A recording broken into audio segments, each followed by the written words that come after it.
call this meeting to order. It is 7:03 here on November 20th, 2019 on the beautiful CBS Studio Center lot. This is the monthly board meeting for the Studio City Neighborhood Council. Let's call the roll. Richard Adams. Yo. Brian. Here. Michael. Here. Randy. Here. Alex. Yes, here. Mira. She's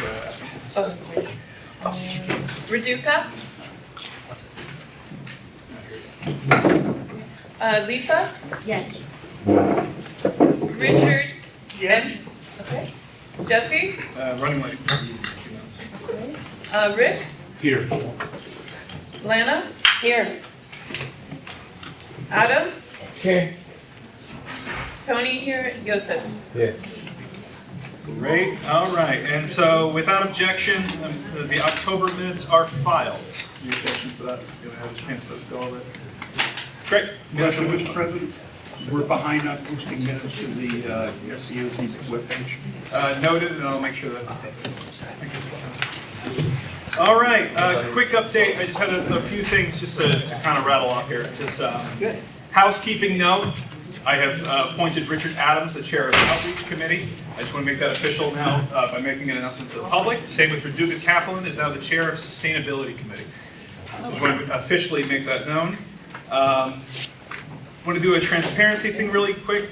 We've been having, led by Michael DeLazar and Allie Spots DeLazar, some informal meetings in terms of how we can maybe take over or play a bigger role in the Tahunga holiday event for 2020. They've also been kind of leading the way in terms of how to bring back fireworks to the Studio City area. So I think it's really great. We just wanted to make everyone aware that these are things that are being actively worked on in the community and hope to see fruition, but they're doing a great job on that. Moving on, Luminaria is coming out. This is our last board meeting before the December 8th events. I have a list of tasks that I will be reaching out to members of either the board or committee to make sure that all these roles are successfully filled and you can have a very nice event. About half full right now. If you would like to participate or volunteer in the Luminaria event that we do every year, please reach out to me. There's tons of stuff to do and we can find a place for it.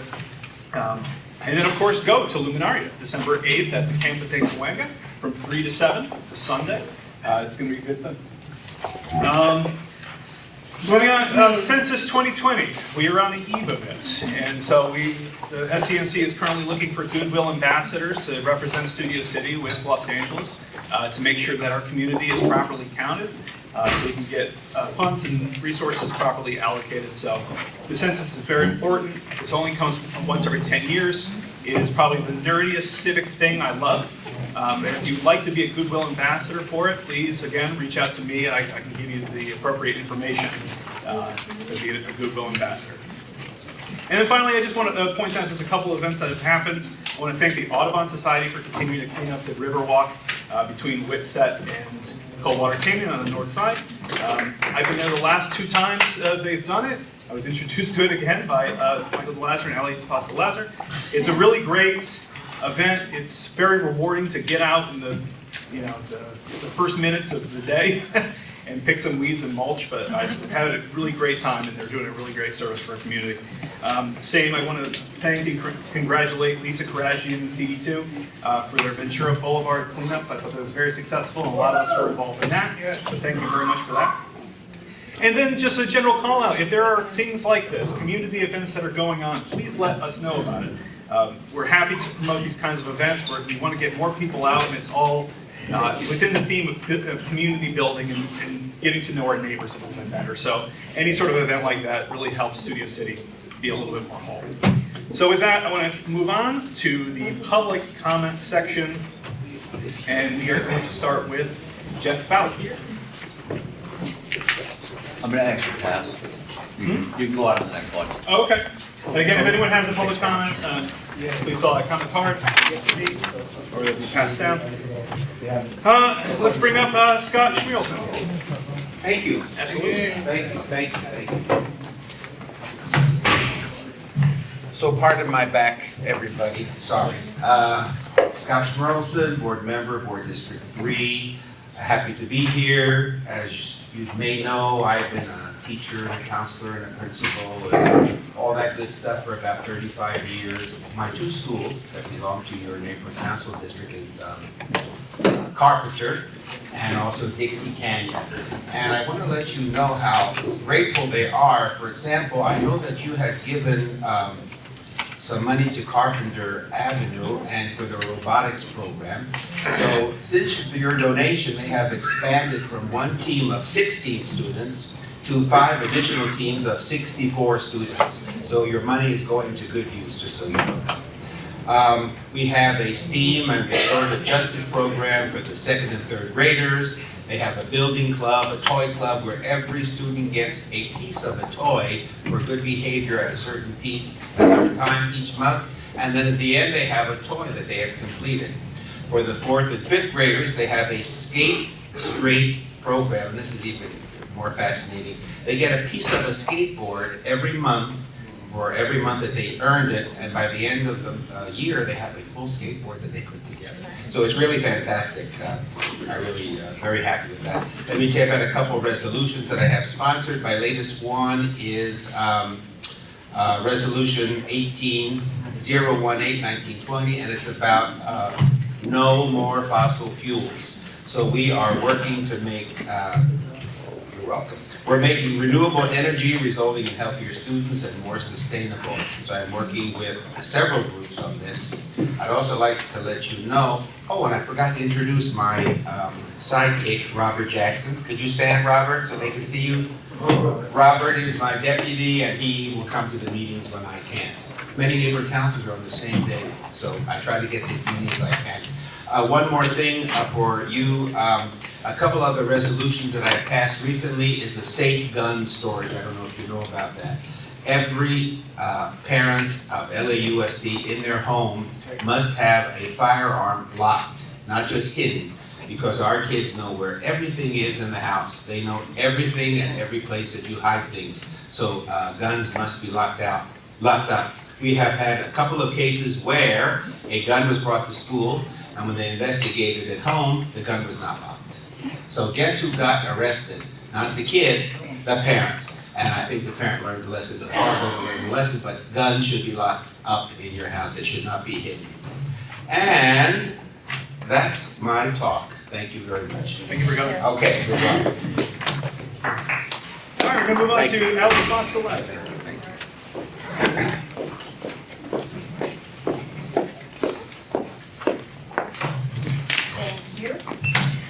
The view of historic events are dependent on the lens through which they are viewed. What is one's culture's celebration may be a symbol of the destruction of another culture. In California, we're an amazing collection of races, backgrounds, and cultures with complex histories that we need to keep in mind. I object to holding a Studio City Neighborhood Council holiday party at the Campo de Cahuenga. Although some refer to the Campo as a place of celebration that peacefully ended the Mexican-American War, we can also see that a common reference to the Campo is where Manifest Destiny was realized and where the Californios capitulated to the white conquerors. The Studio City Neighborhood Council highlights the sharing of this history as a draw for the holiday party for our stakeholders. To me, this feels culturally insensitive to be any part of an inclusive holiday party. Plus, for parents unaware of the Campo's history, they could unexpectedly have to explain Manifest Destiny or the war to their young kids. I propose in the future, and as suggested by a Studio City stakeholder, to hold a purely historic-focused event at the Campo, separate from the holidays, where the full background, history, and players can be highlighted. Further, attendees can then be well informed of what they are invited to and the history that will be shared or even introduced to their children. Thank you for letting me share my concerns. Thank you very much. All right, next is Jeff. Okay? Yeah. Okay. Hi. Hello. So I came to, I guess one of these I've been to, but I came to a meeting late June, early July. I think it was a smaller committee or something. A few people are there. So I was bringing up the topic of plastic bags at the farmer's market.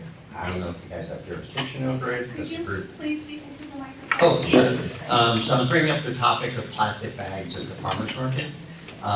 It just bugs the heck out of me. I teach ecology in high school, and the group I talked to seemed like, hey, that's a great idea.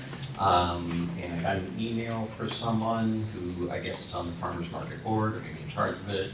Her name's Esther Walker, so I've been meeting back and forth. And it feels as though it's not going anywhere, to be blunt.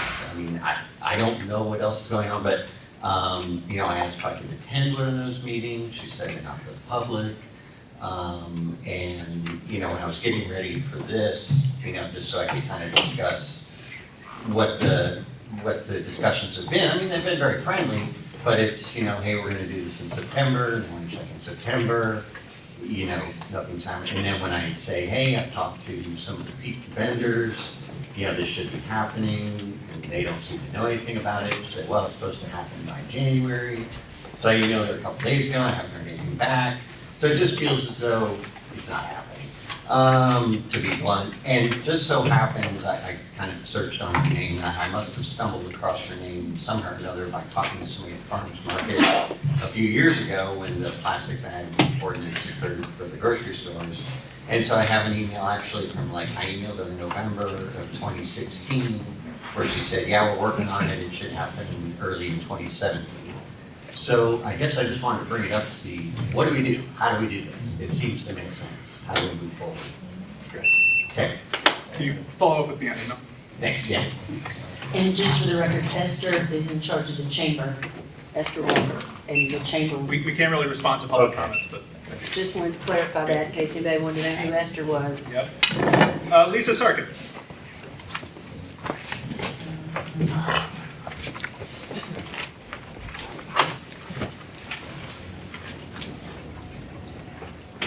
Good evening, everyone.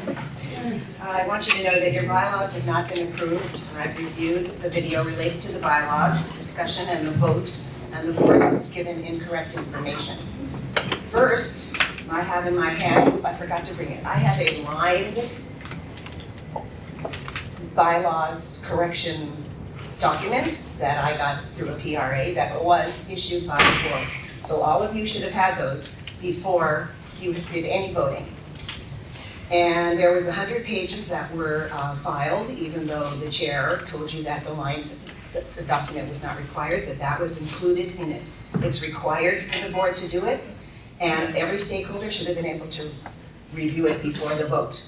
Also, in my opinion, the board was bullied into a minimal discussion of the bylaws, that if board members wanted to make a comment on the bylaws, you should have had to have attended the committee meetings. Actually, no more than 4 people on this board can be at any committee meeting at any time to discuss anything that would be brought to the board for a vote, and that's a big Brown Act violation. Also, the oversight of everything relating to this and the fact that the LA Charter has not been filed makes me want to ask you that you should call those back and redo them, because they don't follow the proposed way that the city charter says that bylaws should go. Thank you very There's much. no representation. Ken Metz. Hi. I live at the junction of Lori Drive and Barry Drive, right in the middle of the whole traffic mitigation situation that's happening right now, the cut-through traffic that Gibson Transportation is working on. And there's something that came to mind, and I spoke to Jessica about this, that multiple years ago, I understand that there was white glove officers that were posted at Coldwater Canyon and Mulholland. And they controlled the traffic because the traffic signals obviously there's no human intervention, so you have to wait the cycle. And as everybody knows, Coldwater and Laurel both back up to a certain extent all the way on the northern side of the hill, and then it's completely green and clear from that point on the downward side. So my suggestion is to talk to CD4 and in conjunction with them, put a white glove officer. This is in addition to all the other work that's being done on the traffic mitigation study, but But in addition to that, put white glove officers in the mornings and in the afternoons, again, in conjunction with CD4, at the intersections of Coldwater Canyon and Mulholland, as well as Laurel Canyon and Mulholland, to try and see if human intervention can actually self-alleviate some of the traffic. And then therefore, in addition to that, it will alleviate the cut-through traffic that goes through our neighborhoods. That's my suggestion. Thank you very much. Point of order, we're in CD2, not CD4. Right, but I'm saying. I get it, We're not supposed to have it back and forth, I'm just. Yeah, I understand. Barry Johnson.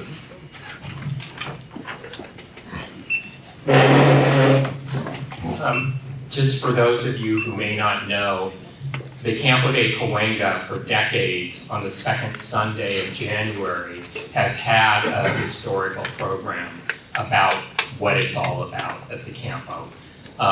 Our event there, the Luminaria, is a cultural event having to do with Christmas and the lighting of the bags. And this will be our 9th annual this coming year.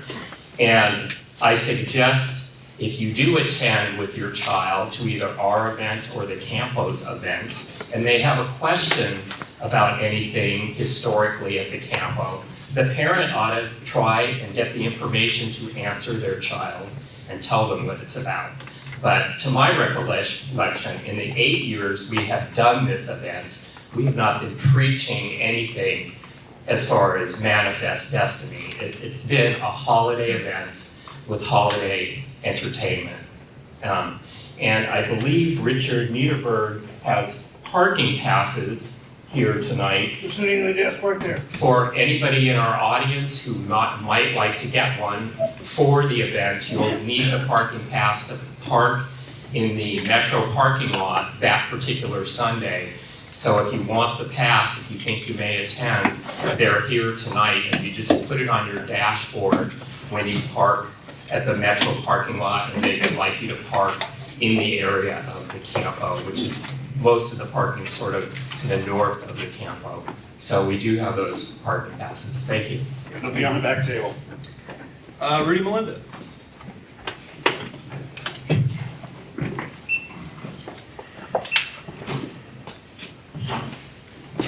Good evening, stakeholders, neighborhood council. My name is Rudy Melendez. I live on Camellia, 91602. Brian, how are you? Thanks for responding to my email. It's the first time we've done that. So I just wanted to point out a couple of things. We've had a few issues in my neighborhood. We had a developer cut down a city tree last Sunday, and I would like to talk to Lisa about maybe helping us file a complaint with the Finance Committee. This neighborhood council should do that on our behalf. Also, I wanted to let you guys know that we haven't had any cleanups from Caltrans in our neighborhood, and I know you guys had Caltrans here a few months ago. I don't know if there's a public works liaison with the neighborhood council at this time, but they haven't come and done what they said they were gonna do, so maybe we can get them back here and ask them why they have not done that. A couple other things, I guess I just wanted to thank you, Lisa, for organizing the cleanup. I know that part of Boulevard is very important to you, so thank you for doing what you do. I also had my own personal cleanup on the same day in our neighborhood. So again, my name is Rudy Melendez. I'm here just to point out a couple of things. We need your support. We need your support to hold these developers accountable and our public works officials accountable for getting our community cleaned up. Thank you very much. Thank you. Terry Austin.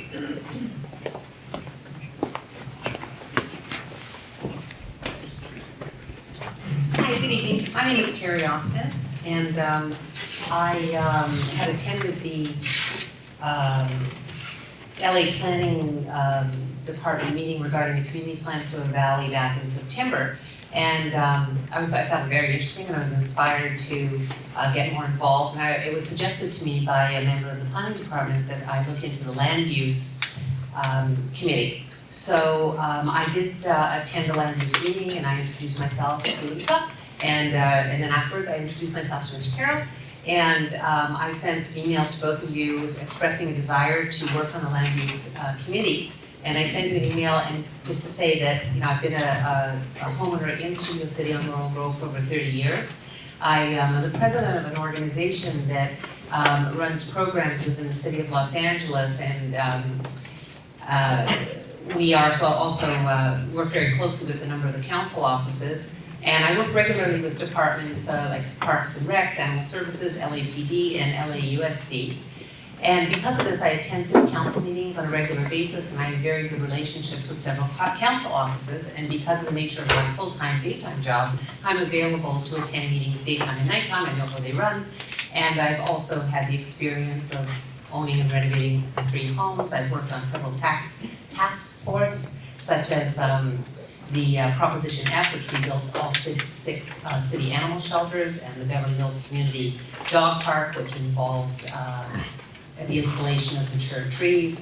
And I also was the project manager on a estate in Malibu that involved working with both building and landscaping. And the point of this all is that over the last 30 years, I believe I've had a skill set that could be of use to the Land Use Committee. And I've been surprised that my email in September and my following email on October the 8th have not been answered. Thank you very much.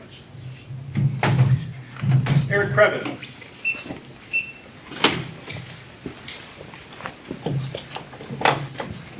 Thank you. Good evening to the board and to the public. My name is Eric Krevin. It's a little off for this configuration, but I'll just go for it. I'm a longtime resident of Studio City and a former member of this board. I currently serve on the Government Affairs Committee. And I wanted to talk about what we're experiencing now, which is a pre-election period.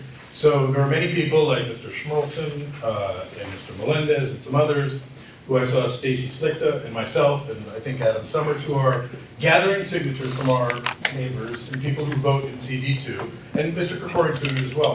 And it's an interesting process. It's great because people are saying, yeah, I'd like to have a discussion, I'd like to have a choice.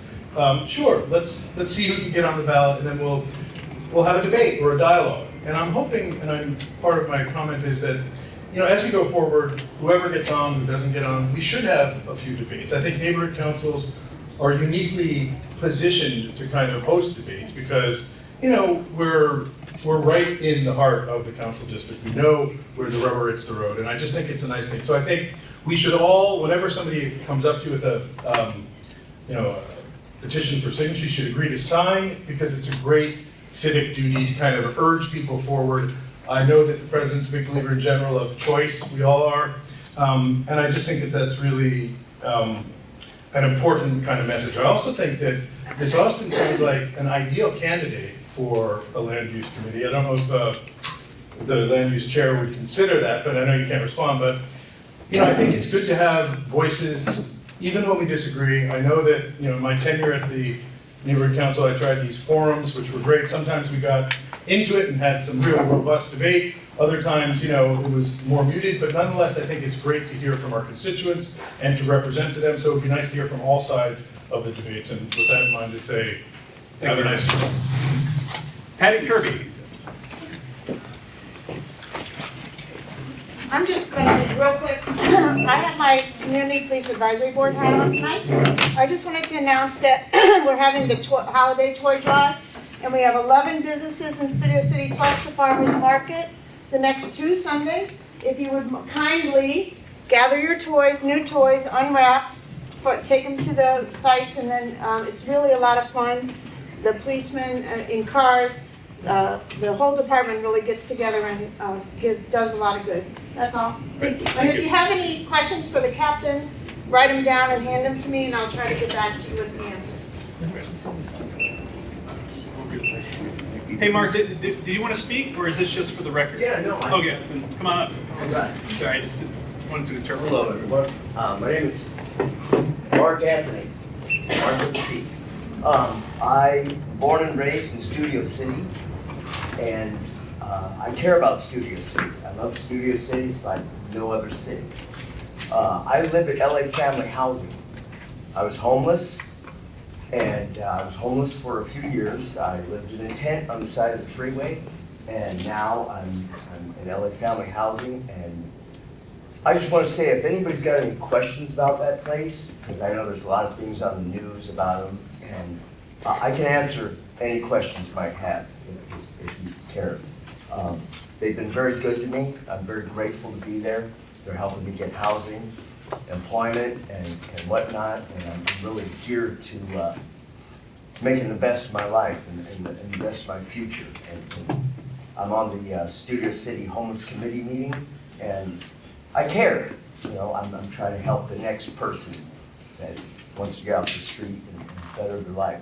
So, that's all.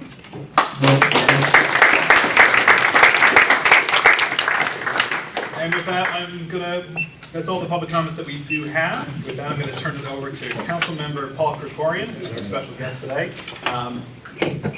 Yeah, go ahead. Thank you very much, Mr. President. And good evening, everybody. I always feel this layout. Just grab a mic and. Yeah, I think if you don't mind, I'm going to do that. And I'm going to join you over here, if that's okay. That way I won't have my back to anybody. Thanks for having me, first of all, and to all of the new board members who I haven't spoken to here before.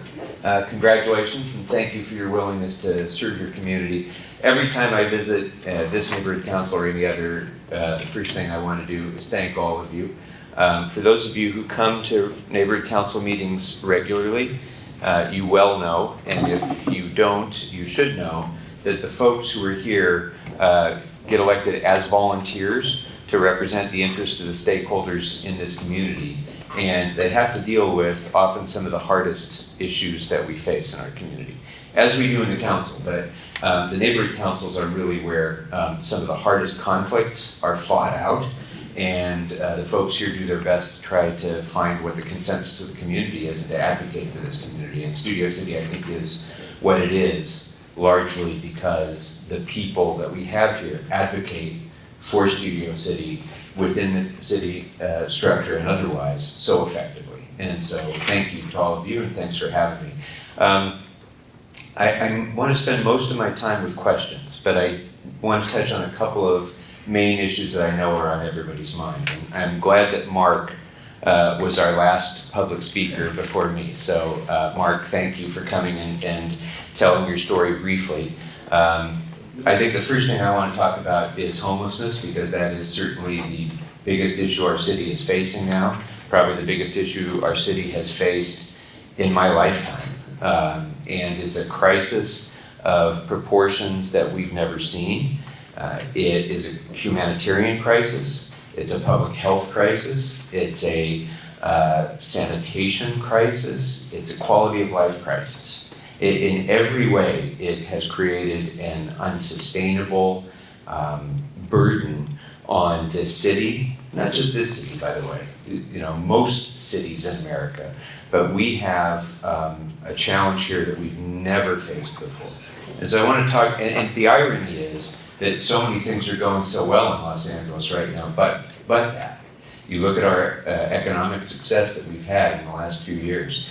We are breaking all records for business revenues. We're breaking all records for tourism now, for traffic through the airport, cargo through the port. In every respect, foreign direct investment. I mean, you see cranes in the air, downtown, every place you look. There is people with money are betting on the future of Los Angeles. They are bullish on Los Angeles, and that's terrific, except it leaves behind too many people.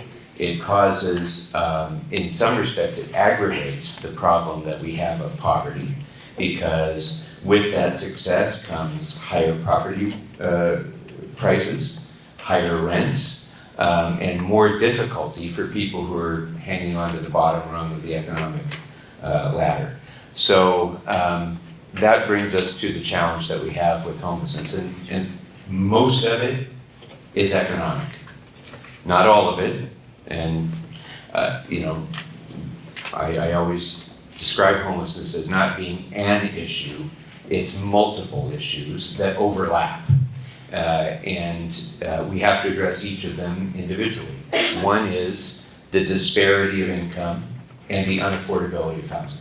We have the least affordable housing market in the United States right now. And I mentioned one of the reasons for that, but another reason is we don't have enough housing stock to meet the demand. And so that disparity is really causing people who are, you know, one paycheck away from being able to maintain their life.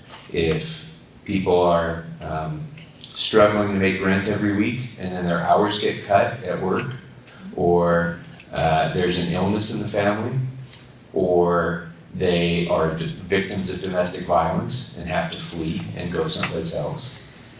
For most people who are just hanging on, they're not going to be able to make it. And we even have folks in this city who have Section 8 vouchers in hand who can't find a place to use them. They have housing vouchers and they can't find anybody who will take them. So that's sort of the big economic driver of this. But we also are paying the price now for about a half a century of neglect of mental health care. As a society, as a nation, we have abandoned the mentally ill in many respects, both in terms of government support for mental health care, private insurance support of mental health care, some of the things that we've done moving towards protecting the civil rights of the mentally ill, ironically, have in many respects caused some who are struggling with mental illness to be unable to get the treatment that they need to be able to live productive lives. And so we're paying the dividends now for about a half a century of that neglect. And the same is true of substance abuse. Very sensibly, we've moved away from the old model of just say no and the war on drugs and all that, and with many good reasons. But the flip side of that equation, the bargain was going to be, if we move away from criminalization of substance abuse, society is supposed to then provide treatment for substance abuse and give people options to be able to get out of addiction. And we've seen the opposite. Nationwide, we've been ravaged by opioid addiction throughout the country. And we're seeing that here in Los Angeles as well. So those factors and many other factors are all kind of creating this tidal wave that we're experiencing of homelessness now.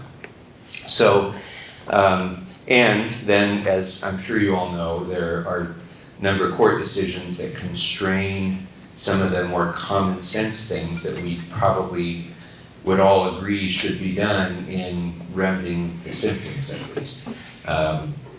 Vehicle dwelling, sleeping on the sidewalk and in public areas, and some of the other areas where a series of court decisions have made it more difficult to be able to provide the kind of response that all of you would expect, and so we're constrained. So let me tell you a little bit about what we're doing in Council District 2 to try to take this challenge on. First of all, within the next 3 or 4 months, we will have opened 2 bridge home shelters in Van Nuys and North Hollywood to house almost 200 people in shelter. That's going to be a huge step forward, considering that there's essentially no shelter available in this area now. LA Family Housing is probably the closest thing we have. So 185 new beds, shelter beds, are going to be coming online by February, March. We are about to open shortly a navigation center, first of its kind in the city, which will be a permanent place to connect our homeless population with the services that they need to hopefully break the cycle of homelessness. It will include hygiene, bathroom facilities, shower facilities. It'll include storage for 185 bins for storage for the homeless, so that they have a place to put their things other than on the sidewalk, so that they can go to school, go get employment, and so forth. And by the way, that will also include involuntary storage, because one of the challenges we have now when LAPD intervenes is we have to sort of bag and tag the property of the homeless person and then do something with it, put it someplace, and we don't have really any place for storage, so this will include involuntary storage as well.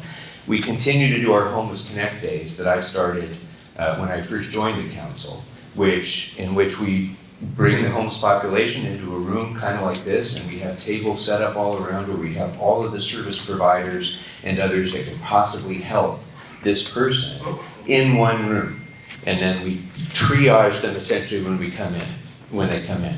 We give them a meal, we find out whether they're a veteran, whether they have had past mental health treatment, whether they are victims of domestic violence, whether they, whatever it is, whatever service they need immediately. We cannot give them a phone number and say, here, call this number. We take them by the hand and lead them to the person who can make a difference for them. If they need a driver's license, come and meet this person from the DMV who can print you an ID right now. If they're a veteran and they haven't gotten their benefits, come and meet Mr. Jones from the VA. He'll hook you up with your benefits. It's been a phenomenal success, not only in helping to break some of those cycles, but also literally getting people into housing. Every time we do one, we take people from the Homeless Connect Aid to housing. Not nearly enough, but every time it's a little bit. So that has become so successful that the county, it's been adopted on a countywide basis now. Safe parking. You all have seen, probably in and around your neighborhoods, certainly in and around your business areas, you've seen people living in their cars or their RVs. That is an unacceptable situation for the people in the cars and the people in the neighborhoods in which those cars or RVs are parked. Especially the RVs, because it becomes such a blight problem so quickly. So we opened the first safe parking lot on city-owned land in the city. And we work with LA Family Housing, and we screen folks before they come in. They come in, they have a place to park, they have a security guard, they have a bathroom, and no one in the area even knows they're there. But they're not in somebody's neighborhood. They're in this lot instead, where they can be safe and where we're eliminating the impacts.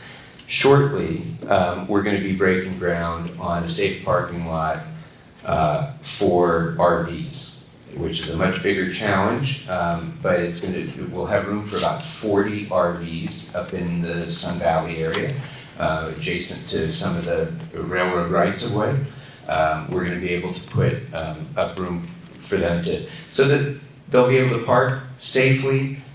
We'll be able to provide some repair services to their RVs so that they can move them, so that they don't become these, just sort of broken down things. They'll have places to empty their tanks so that they're not dumping their sewage into the streets. So in all these ways, it will be a more sensible way to manage those who are living in their vehicles. Now, it'd be great if we didn't have anybody living in their vehicles, but unfortunately, that we do.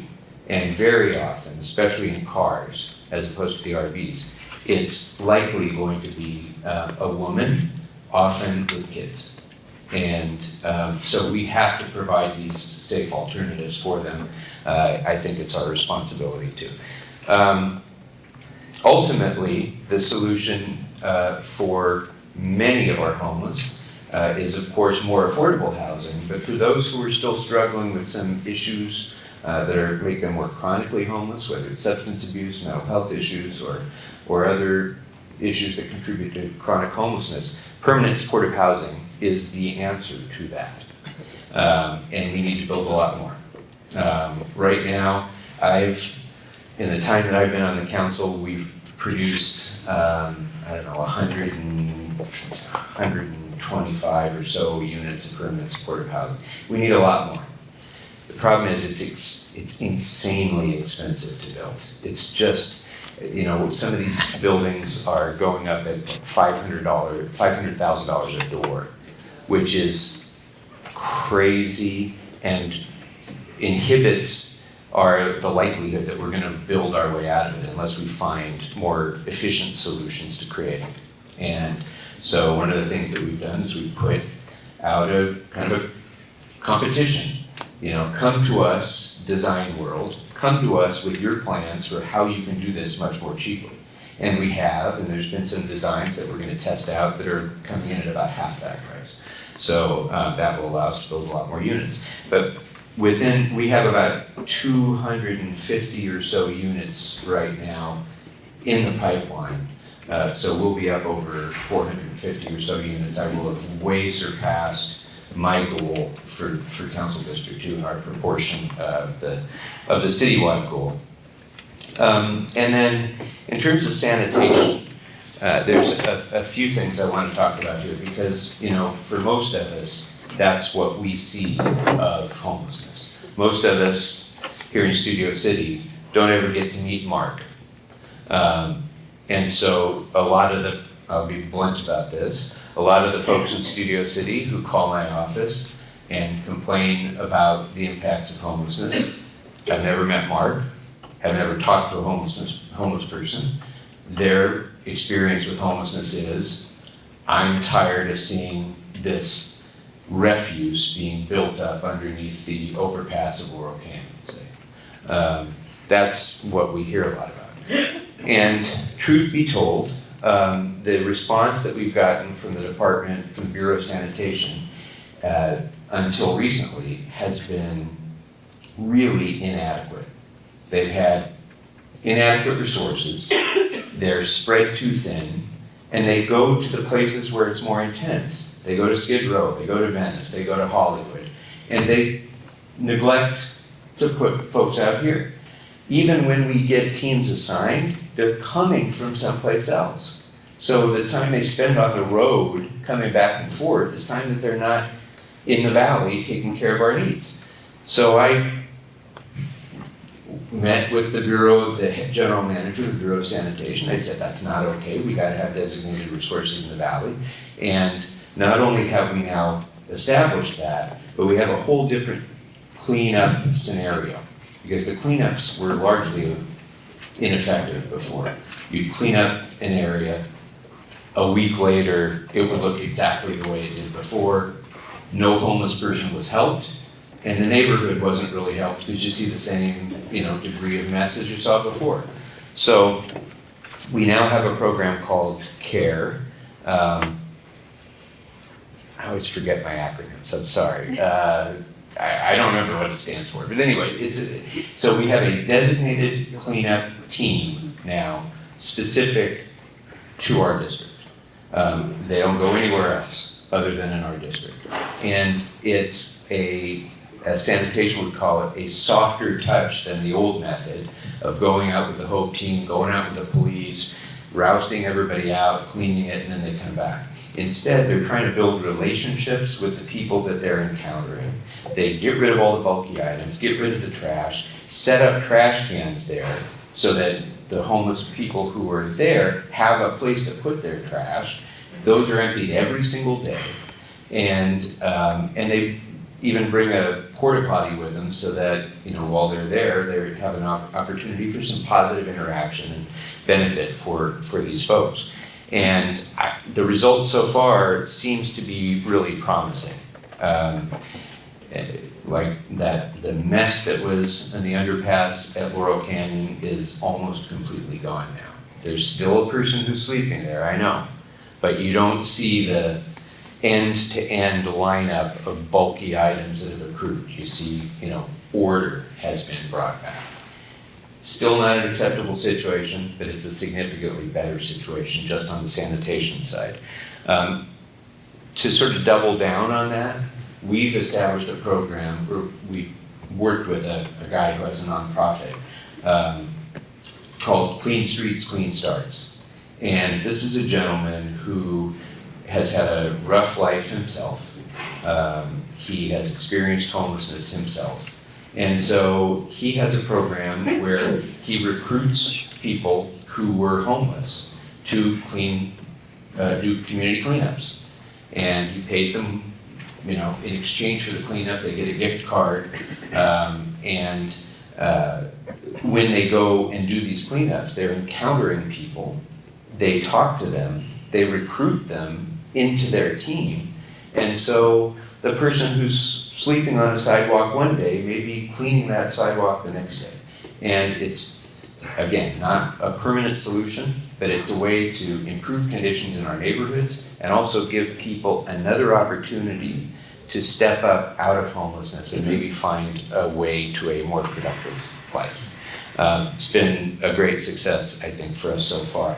And then, just to add a little bit more to that, we hired a couple of workers in our office whose job it is to just go out and deal with bulky items and trash and things so that we don't have to wait for sanitation to respond when we have an immediate need. We can just send out Javier and Abel to go and take care of it. So those are a few of the things of many that we're working on with homelessness. But you know, the main thing that, I mean, one of the big missing pieces of all this is affordability of housing. And we just need a lot more housing, and we need it to be more affordable to more people in Los Angeles. So that's one of the ways we're addressing that is through finding places where we can build more housing. So for example, the North Hollywood Red Line portal, there's a development plan for that area where density is appropriate. And there's gonna be 1,000, 1,200 housing units, of which 20% are going to be affordable units. Now, you build it there where you have transit, where you have density, where you have, you know, the sort of walkability that people like, and then you don't have to build it by destroying single-family residential neighborhoods. That's my philosophy of it, because they want it there. It's a community where the sky's the limit of how dense you can build in NoHo. The young people there want that lifestyle, and it's been a great success. We're gonna give them more of it, and it's gonna be an economic shot in the arm, but it's also gonna provide a lot of housing stuff. And then the other thing, I mentioned Section 8 housing. To me, it's pretty atrocious that we have a society where poor people can have housing vouchers granted to them by the government that they hold in their hand until they expire, because no landlord will rent to them. So I introduced a motion passed by the council to prohibit source of income discrimination so that people who do have housing vouchers can't be denied housing on that fact alone. So hopefully that will help us to be able to utilize more of that federal funding. So on crime, the good news is that, and I think Officer Smith might touch upon this a little bit, I don't know if you're planning to give some numbers, but the good news is that this year in Studio City, crime is significantly down in every single category other than petty theft issues, I think, right? Like retail, shoplifting type stuff. Other than that, every violent crime, every home burglary, car burglary, all of it is significantly down this year. There had been an uptick before this year, but the long-term trends over the last several years significantly reduced. You compare the crime rates now to what they were 10 years ago, and it's not even close. This is the safest that we've been in our lifetimes. It doesn't feel that way sometimes. I acknowledge that. It really doesn't. Partly because, you know, we're all looking at our Ring videos and we're seeing, you know, our neighbors' videos and we're seeing creepy people coming into our neighborhood sometimes. I get it. That's there and that's real. But in terms of the actual crime statistics, data shows that this is the safest we've been in many, many years.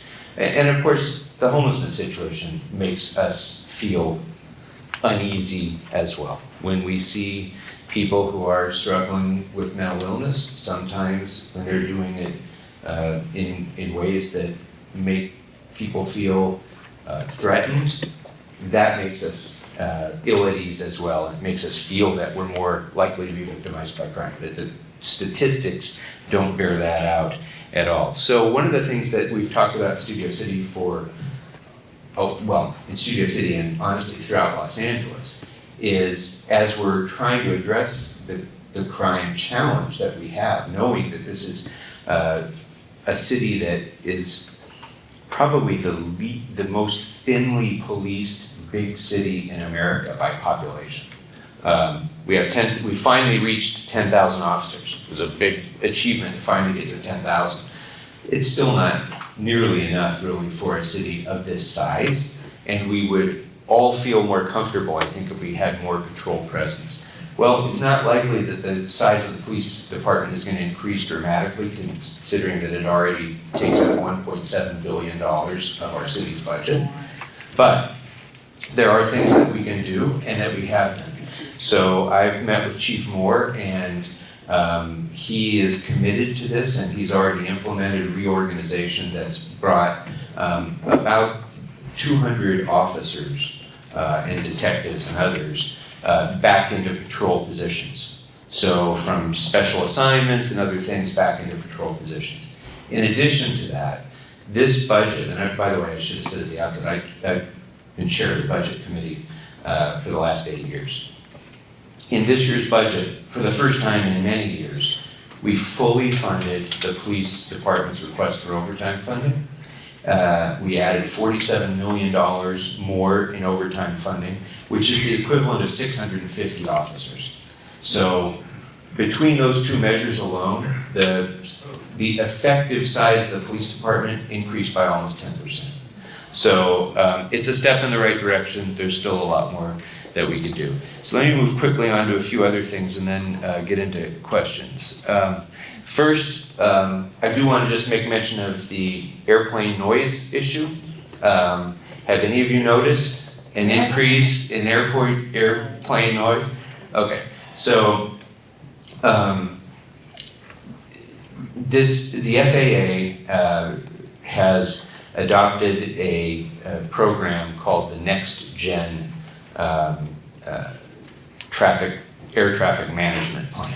And the idea of this is to have airplanes throughout the country managed by GPS markers and narrowing the flight paths into narrower and narrower areas. Unfortunately, one of those narrow areas out of Burbank Airport is flying right over Studio City. And that's why you've seen that spike in airplane noise. And it especially affects this community because A, we have hillsides, and so you have the echo effect, you have the canyons where there's echoing in the canyon. Because it's hillsides, you're actually closer to the planes, so a certain a few hundred feet of extra elevation is a significant difference in noise impact. So I and the city attorney and some of my colleagues in the city council have been working really hard to try to get the FAA to relent and move this back more towards the way it was, fanning out the flight paths so that they aren't narrowly constrained over any neighborhood, Studio City or any other neighborhood, getting them up in the air quicker and taking some other measures that will help reduce the noise impact. We're part of a working group right now, all of us in the city council who represent the Valley, plus 2 representatives from Burbank, from Glendale, and from Pasadena, and our congressional representatives. And the next meeting of that task force is December 4th at 6:30 at the Burbank Airport Marriott. And if you all would like to take a position or come on by and make your views heard, this is a really important time to do it. Traffic. I did just want to mention that we have Steve Rosner here from the Department of Transportation, who runs traffic planning for the Valley. And one of the big problems that folks in Studio City have talked to me about is the destruction of many of our hillside neighborhoods by cut-through traffic, largely driven by Waze and other GPS mapping apps. And so what we decided to do was take a comprehensive look at the entire Studio City traffic flow and come up with a neighborhood traffic management plan for Studio City. The consultants have pretty much finished their work. They have a whole series of recommendations for how to ease that impact. And there have been, how many public meetings now, Steve? 7, I think? 7? 5? 7? 7. 7 public meetings to try to get input about those specific things, because how it impacts you very much matters to this. If your street is going to turn into a one-way street, you may have strong feelings about that. If there's going to be a stop sign or speed humps or whatever, individual people will have very strong feelings about that. So it's very important to have your input into this before it becomes finalized. So there's been 7 public meetings, but Steve is here to answer any questions anybody may have about that. And there's also an email address, which I didn't write down. I don't know if you have it, Steve, that you can provide your input into as well. The email address is Studio City MP, Neighborhood Traffic Management Plan, at gibsontrans.com. And there's still time to put in your comments. And if you have any questions, you can email that address and we can send you out what the study has done so far. So we haven't really finalized anything, but we have made quite a good way of coming up with some great solutions that we hope will address the issues that we have. So if you have any questions, I can address them after the council is finished. Thanks, Steve. And then finally, just a couple sort of land use kind of issues. Harvard Westlake, number 1. You all know that Harvard Westlake has rolled out its first proposed plan and has had a number of community meetings. I don't think they've presented it formally to you all yet, have they, to the board? Okay, well, that'll be coming. In the meantime, they've had these public meetings. The public meetings have included people who are part of the Harvard Westlake family or like Harvard Westlake's mission and have come out strongly in support of this plan. There are other people who have come out and said, well, we don't necessarily love the plan, but it's a heck of a lot better than the 400 apartment buildings that were going to be built there. And so we're glad that something else other than housing is going in there. And then a lot of other people have said, we have a lot of concerns about the plan. We have concerns about how it's going to affect parking, how it's going to affect traffic, how it's going to affect available green space, whether or not there's going to be community benefits and accessibility and so forth. And so just to make this kind of brief, I'm going to be sending a letter to Harvard Westlake next week, sort of outlining some of the community's biggest concerns and asking that they address each of those concerns, and specifically asking for a full environmental impact review and analysis, which they were not planning to do, but I think they should do a full EIR for that kind of project. I'm going to ask them for more green space that's more accessible to the public, for help with maintenance of the LA River, the Zabieroslavsky walkway there, reduction in the size of the gym, and some other things like that to try to reduce some of the impacts and traffic and parking as well, but also to make it a resource for the community that the community might be able to benefit from. And then the last thing on land use is, you all know, I think you know, I know your land use committee must know, that the Southeast Valley Community Plan update is ongoing. I can't stress in strong enough terms how important it is for all of you to get deeply engaged into that process, because this updated community plan is going to guide what happens in development in this area for the next decade.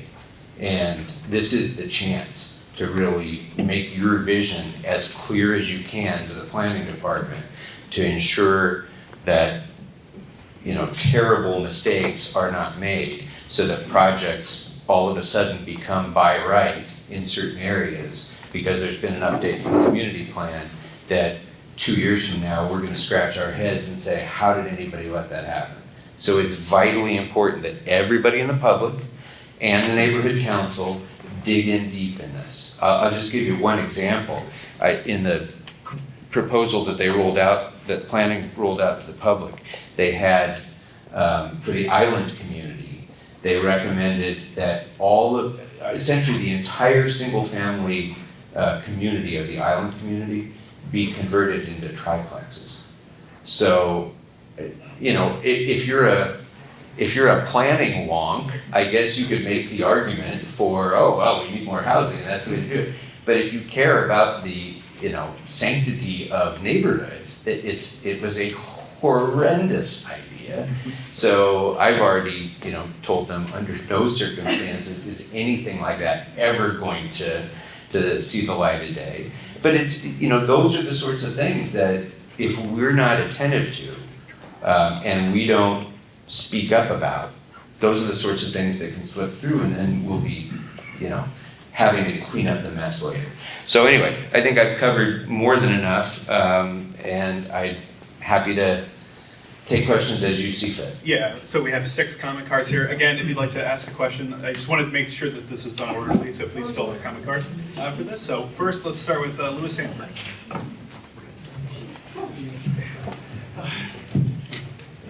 Good evening, everybody. You really hit on quite a subject, Councilmember, because my wife and I have lived in Studio City for nearly 29 years. Most of that right on the periphery of the Weddington Golf and Tennis property.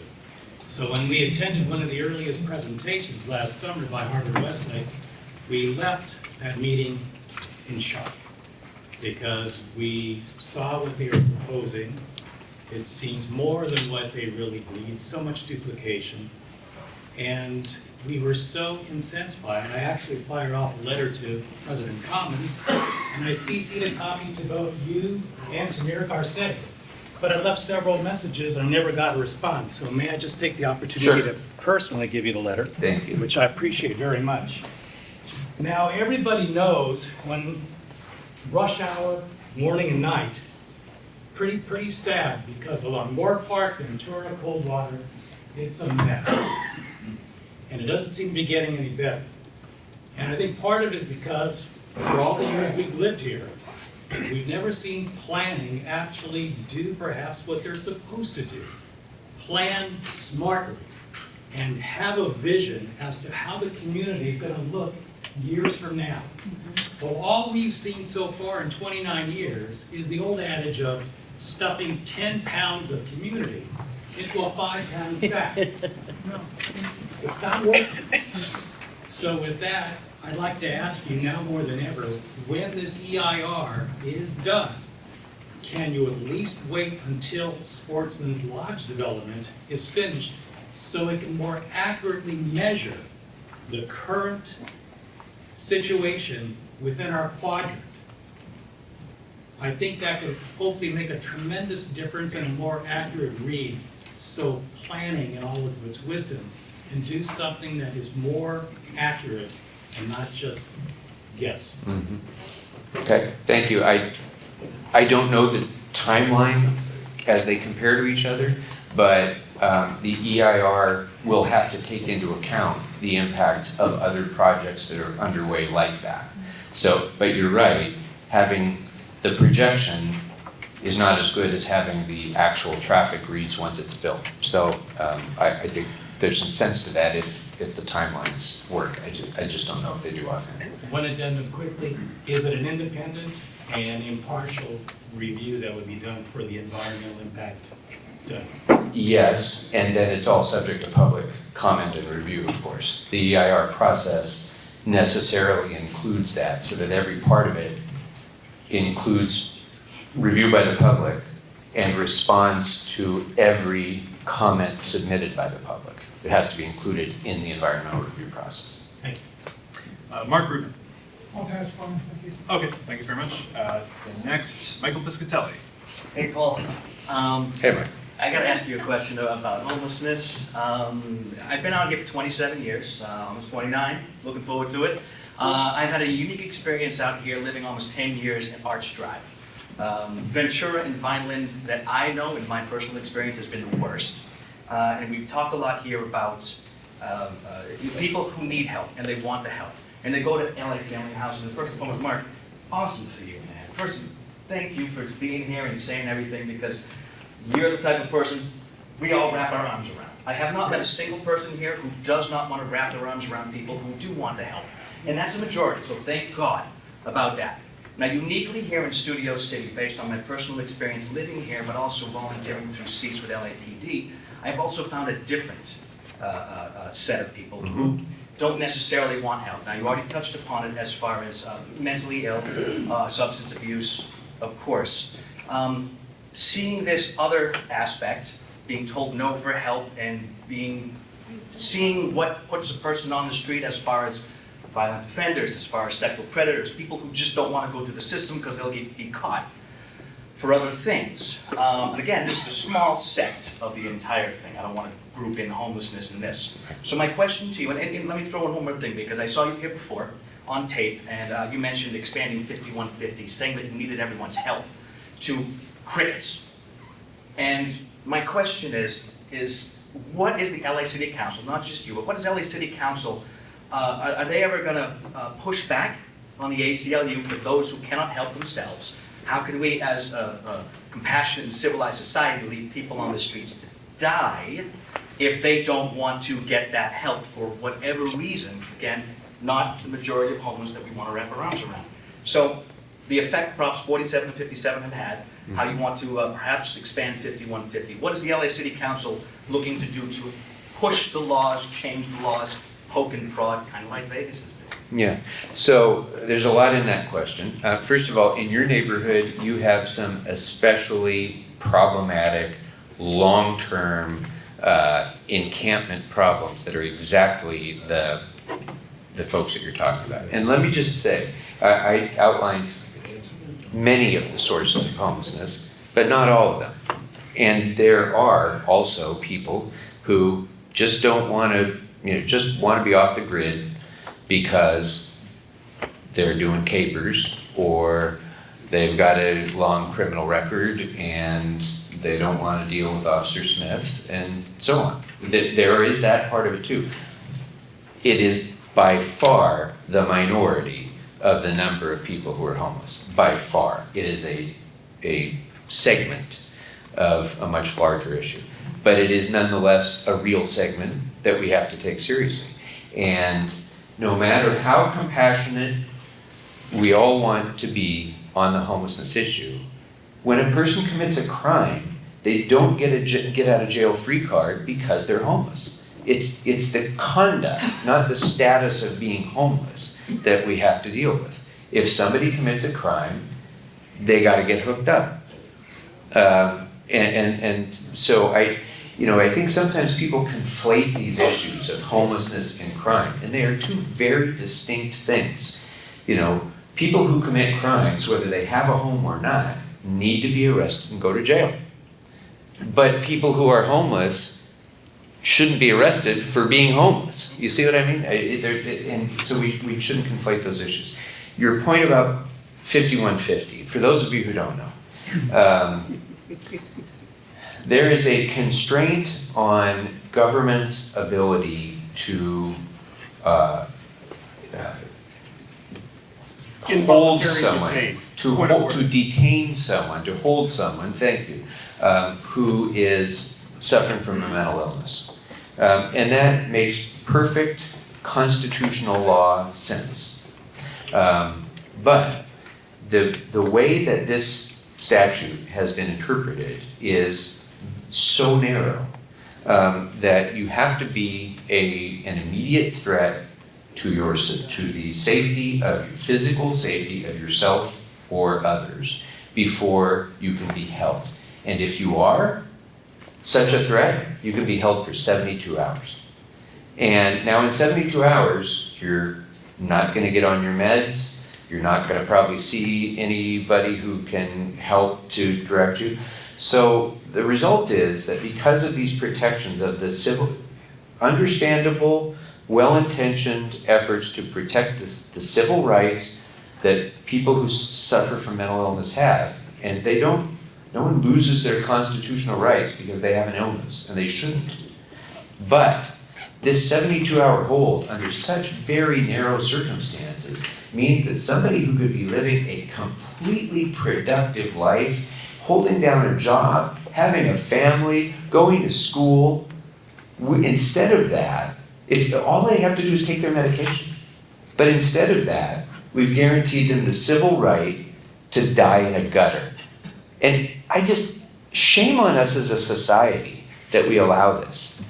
This is one of my biggest frustrations in dealing with this problem. So, Catherine, our supervisor, the city doesn't do mental health care. It's not in our lane, right? That's a county and a state function to deliver mental health services and social services. It's not a city function. It's a county function and a state function. So I sat down, my whole staff and I sat down with Supervisor Barger and her staff about this, because she's been pretty assertive in trying to get the legislature to make changes in this, so that if a person is walking down the middle of Ventura Boulevard without any idea where they are, they should be considered a danger to themselves, if not others. If a person is not able to give themselves nourishment or basic sanitation or warmth because of their mental illness, they are a danger to themselves. And we ought to be able to find some way to intervene so that that person can be given the opportunity to live. So I don't have an answer for this. It's an intractable, decades-long challenge that we've had as a society. It's one of my greatest frustrations, and until the Board of Supervisors and the state legislature do something about this to reverse the 50-year trend that we've been on, I'm afraid we're still going to have people dying in our streets who shouldn't be. How can we help? I'll tell you how you can help. Catherine, as I said, Catherine Barger is very assertive about this, but she's not our supervisor. So I would suggest contacting our county supervisor and making your thoughts about this known. Contact your state legislator and make your thoughts known. It would help. And then the other part of this is, look, I mean, it's not just law stuff. It's also providing help to those who do need it and want it. And we have any number of incredible organizations around the East Valley who are actually doing that work. So it's not enough to just write a letter to somebody and say, okay, I'm done. If you can help by reaching out a hand and helping Mark, helping somebody like Mark, get to a point where they're no longer homeless and they're instead being able to come and participate, in a community meeting. There's lots of opportunities with a little bit of effort on our part, a little bit of volunteer time. It would make a dramatic difference, I think. Terry Austin. Hi, Councilman. Hi, Terry. I'm so glad to hear you underline the importance of the planning committee and the meeting that was presented at Bridges Academy about the plan for the future. And again, I want to say to the neighborhood council, I very much would like to offer my experience and my time to help my community, because I am available. And I've been to the last couple of planning land use meetings, and there were less than 10 people in the audience. So I think that getting out to the public and getting out to our neighbors and getting them engaged, that's what I'm good at. I'm happy to do it, so just making that pitch again. But my question for you, Councilman, was about AB50. I just wonder, I know that is a state bill, but I'm wondering what city council feels about it, and what can our city council do to mitigate how that might affect our community here in Studio City. That was the independent contractor No, bill? it's the AB50, what is the, where the state overrides our local ordinances. Oh, yeah, I'm sorry, yeah, of course. Anybody within 1,000 yards of a major bus or any. Yeah, the Wiener Can you bill. explain The that? Wiener bill, yeah. So Scott Wiener is a state legislator from San Francisco who time and again wants to thrust upon local governments his vision of how we meet the needs of housing in this state. And basically override all of our local planning ability, our local discretion over zoning and other things. And so this bill was the latest in a series of bills that would essentially eliminate single-family neighborhoods if they aren't already by the ADU bill and so forth. But this would have said that on any transit corridor, the density of housing would be dramatically increased, essentially. And there's nothing that any city can do to zone around that. So I think for most of us, the thought was, this guy's from San Francisco. What works in San Francisco doesn't necessarily work in Studio City, let alone in Bakersfield or Fresno or something else. So we all unanimously opposed the bill, lobbied against it, and it failed, but it will be back. There will be another version of it that will be back. And so again, this is, from my perspective, even if you are of a mind that we need more density, that we need more housing, let the city council of every city decide that. Let the neighborhood councils have a voice in that. Don't mandate that from Sacramento, for God's sake. Because invariably the stuff that they're going to mandate from there is just a one-size-fits-all approach is never going to work in a state of 40 million people with as much diversity of communities as we have here. So I just want to, I love the discussion, but just want to make sure everyone knows we still have a pretty long agenda, so just keep your questions kind of short. No, you're great. I just want to just trying to play procedure cop. With that, Jeff Ballard. Yeah, Councilman. I live in the Studio City Hills here, above Jerry's Deli. Okay. So there's a bridge up there. Are you familiar with what's going on with our bridge, the fires that have been happening? And there's people living under the bridge in these cement covered walls that the city, the county, city, somebody owns, but the property owner can't do anything with. Yeah. And they keep starting fires, and there's a lot of houses up there. It's tough to get homeowners insurance because we're in a high fire zone. And now nobody's really doing anything, and the guy who owns the property wants to fill these cubby holes in, bar them, do whatever with his own money. This is the Sunswept? The Sunswept Bridge. Yeah. And he wants to fill it in with his own money, and I guess it's gotta get approved by city, state, everybody, and we gotta bring in union contractors, and so what's the story? How do we fix this? Because it's a mess. So Jessica, you just had a meeting on this week, I think, right? And finally got some resolution of this? Yeah, so that steel fencing is going to be right. So we had a meeting that was scheduled for today, but it was moved till Tuesday because of the rain. Okay. Yeah. So that's what BOE and the think that we have a resolution with steel fencing to keep folks out of there, and it was added to the high fire list. Good. So you know that LAFD has gone through and determined all the areas where there's likely to be a homeless person living, where there is a high fire danger, and we are more assertively moving people out of those areas where there's a risk that a cooking fire or a smoking fire might start. This has now been added to that list for fire department. And I said in a meeting with Jessica, there were maybe 20 of us in the room, and one of the things we were told is that we would be updated on a regular basis, and I think maybe the updates are between you and the landowner and not the other 18 people in the room. Not right now. Yeah. So I don't want to update you. Yeah.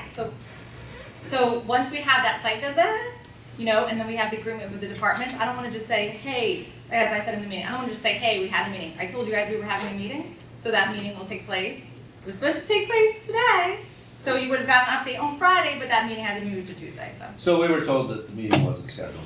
No, I said on that meeting that I would schedule. Yeah, but we were told from people who were at the meeting. That's fine. Continue to talk with me. They deal with you. Can you connect off after the meeting? Sure. We just expect to hear back from you. We shouldn't have to constantly. No, you should.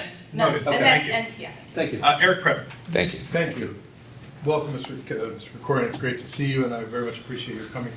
I wanted to ask about two things. One is the cannabis regulations seem to have hit a, I don't know if it's a rut or what you could say exactly, but I know that the revenue that we were expecting is not quite in place because there's illegal shops all over the place. That's one area, if you could address. But also, I read in the LA Times, and I was surprised, that we are facing financial peril. I agree that you can't always believe an editorial in the LA Times, but that, they wrote an editorial saying that the budget, after we gave the 3% increase, which I think was appropriate to the employees of the city, there is a larger gap in what we need. So is there sort of a horizon that's a little more bleak for the finances? And then I guess my final question is just simply, can we, if there's an election coming up for the next seat, can we have a good debate with the various candidates in the race, and would you agree to participate with the various characters? So this is a Brown Act meeting of the city. I'm not going to talk about campaign stuff. I'm here as your council member, not as a candidate. So, but I'm going to say first on the budget. Yes, there. Where do I start with this? So let me take 3 steps back, if I might. We've come a long way in the last 10 years on the city's budget, from a time that literally the city was teetering on the brink of bankruptcy. Bankruptcy, according to Mayor Reardon, was inevitable, and he wrote an editorial in the Wall Street Journal. The city might as well just file bankruptcy and get it out of the way. That's how bad it was in the Great Recession. We forget that now, I think, because we've come so far. But since we were facing $1 billion deficit, $1 billion, it was like 25% of the general fund. Imagine any of your businesses or home budgets having to take 25% out of your budget. And then imagine further that 2/3 of that budget is spent on public safety. You know, where are you going to go to find 25%? So it was a monumental challenge. But we didn't file bankruptcy, and we chipped away at this, and we consolidated, and we found efficiencies, and we worked with the labor unions to defer raises and to do other things. We had trimmed down the workforce to the smallest it had ever been since Tom Bradley was mayor, all of which was hard. It was hard for us, it was hard for constituents. But it saved the city from bankruptcy, literally saved the city. And so that was good. But then in order to make sure that we didn't end up in that place again, over the last 8 years that I've been budget chair, we've built up literally the strongest reserve the city has ever had in its 200-year history. We now have a very healthy reserve fund. We have a brand new budget stabilization fund that the city had never had before. And you take these things together and it provides a healthy cushion for the inevitable downturn. We will have a downturn. We hopefully won't have another Great Recession, but we will have another downturn. It's just a question of when it is, whether it's next year, 2 years, 3 years, I don't know. No one knows. But we will have it. And when that comes, our revenues are going to drop, but our expenses aren't. So we're going to have to deal with those potential risks. We also have risks because of unknown liabilities that may be out there. You never know when you're going to get hit for that $30 million lawsuit. And one of the things I've been emphasizing is risk management to try to reduce those risks. And working with the city attorney and the mayor, we've made some progress there. But yes, there is that risk. In fact, I would say the downturn is an inevitability, but we are better situated to deal with it now without having devastating effects on services.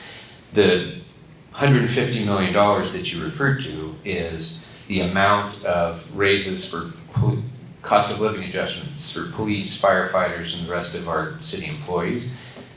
First time in many years that we negotiated a new agreement with them. That was not included in the budget, as it shouldn't be, because you never budget for expenses that haven't been realized yet, that haven't been finalized. We're not going to negotiate out in the public in our budgetary process.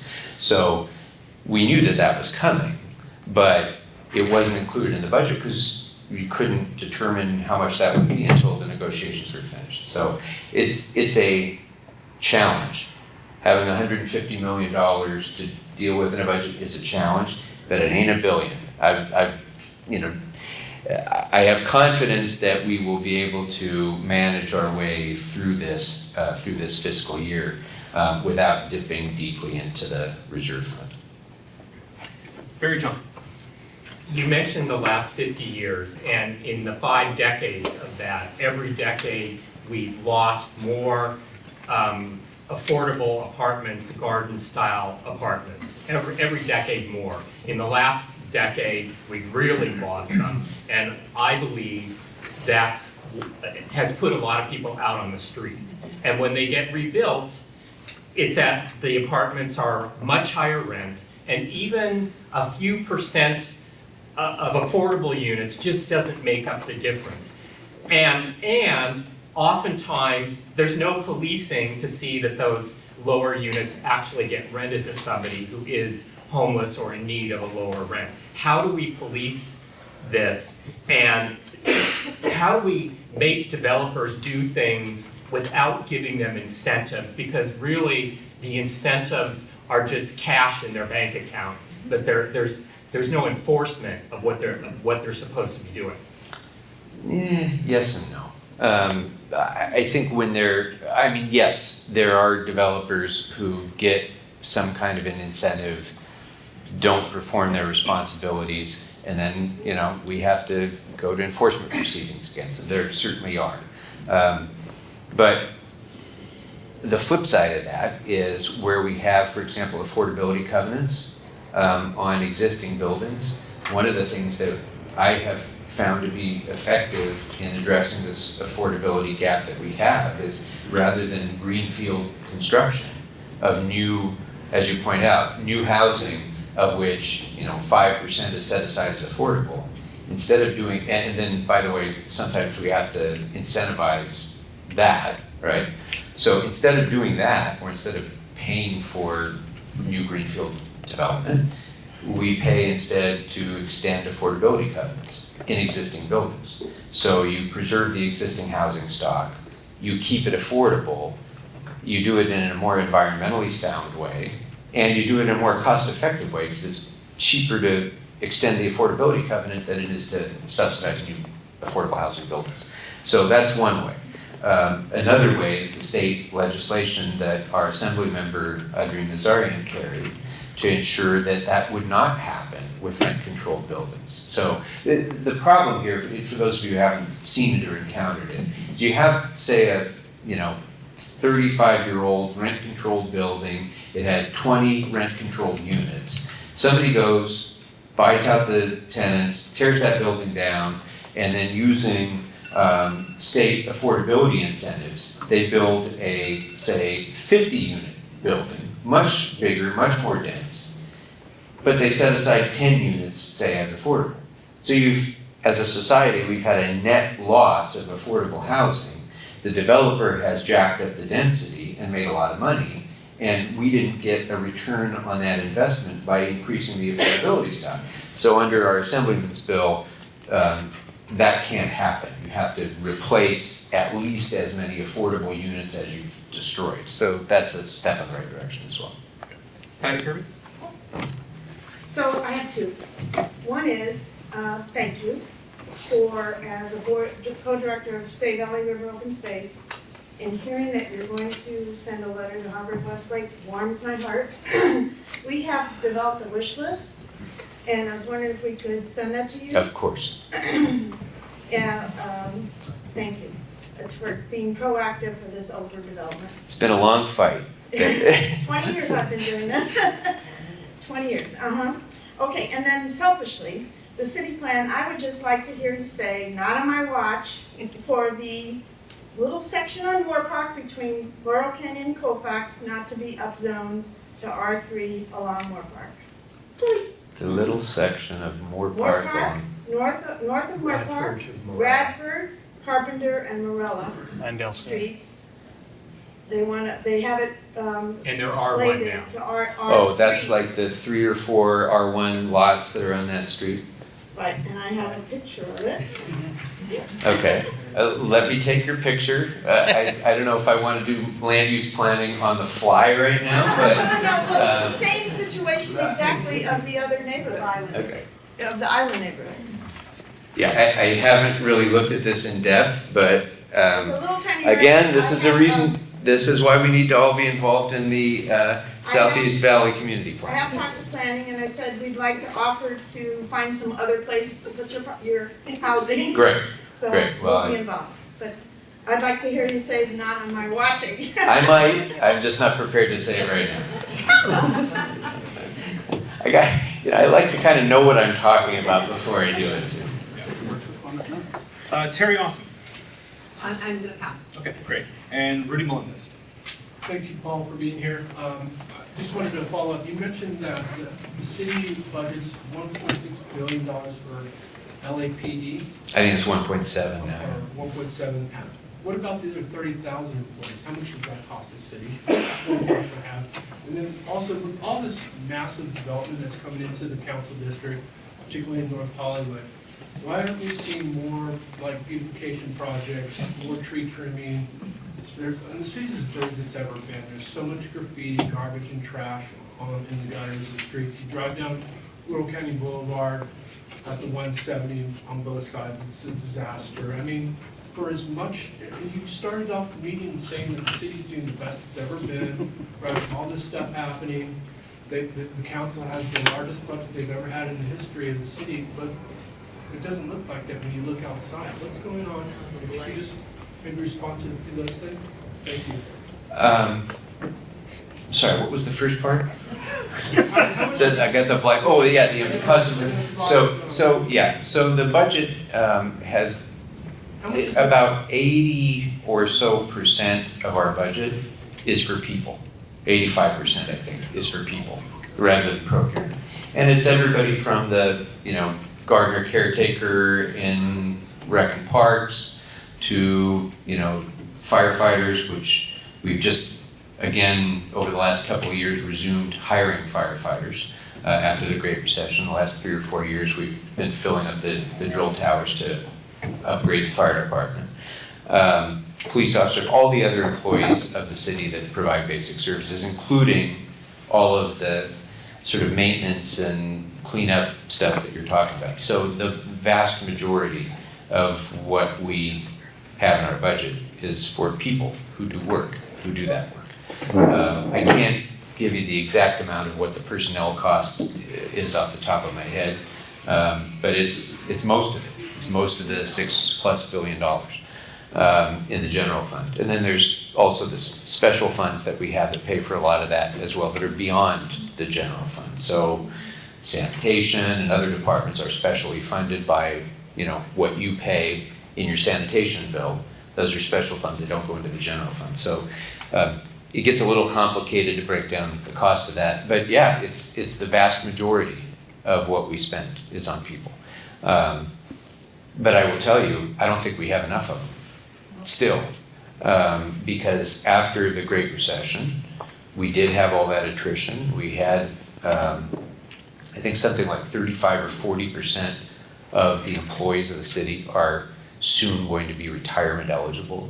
So because we had hiring freeze for so long, the bottom part of the pyramid wasn't being filled. So now, as people retire, we're gonna have not only a brain drain, but a body drain. So hiring up with more people, I think, is really important, because every one of those people does a job, does the jobs that you're talking about. And we need to staff up to do that work. We also, in my office, and in this neighborhood council, and many other community organizations around the city have teamed up to kind of, take responsibility for our own communities and do that as well. In terms of some of the things you talked about, like sidewalk disrepair, we didn't have a sidewalk repair program in the city for about 35 years. And 3-4 years ago, I initiated the Sidewalk Repair Trust Fund and started the work of a comprehensive sidewalk repair program that would be citywide. And so we will be spending over the next 30 years, $35–40 million a year for sidewalk repair, which we had never done before. Never spent a penny on sidewalk repair before. So those are the sorts of things that do make a difference, I think, for the quality of life and look and feel of communities.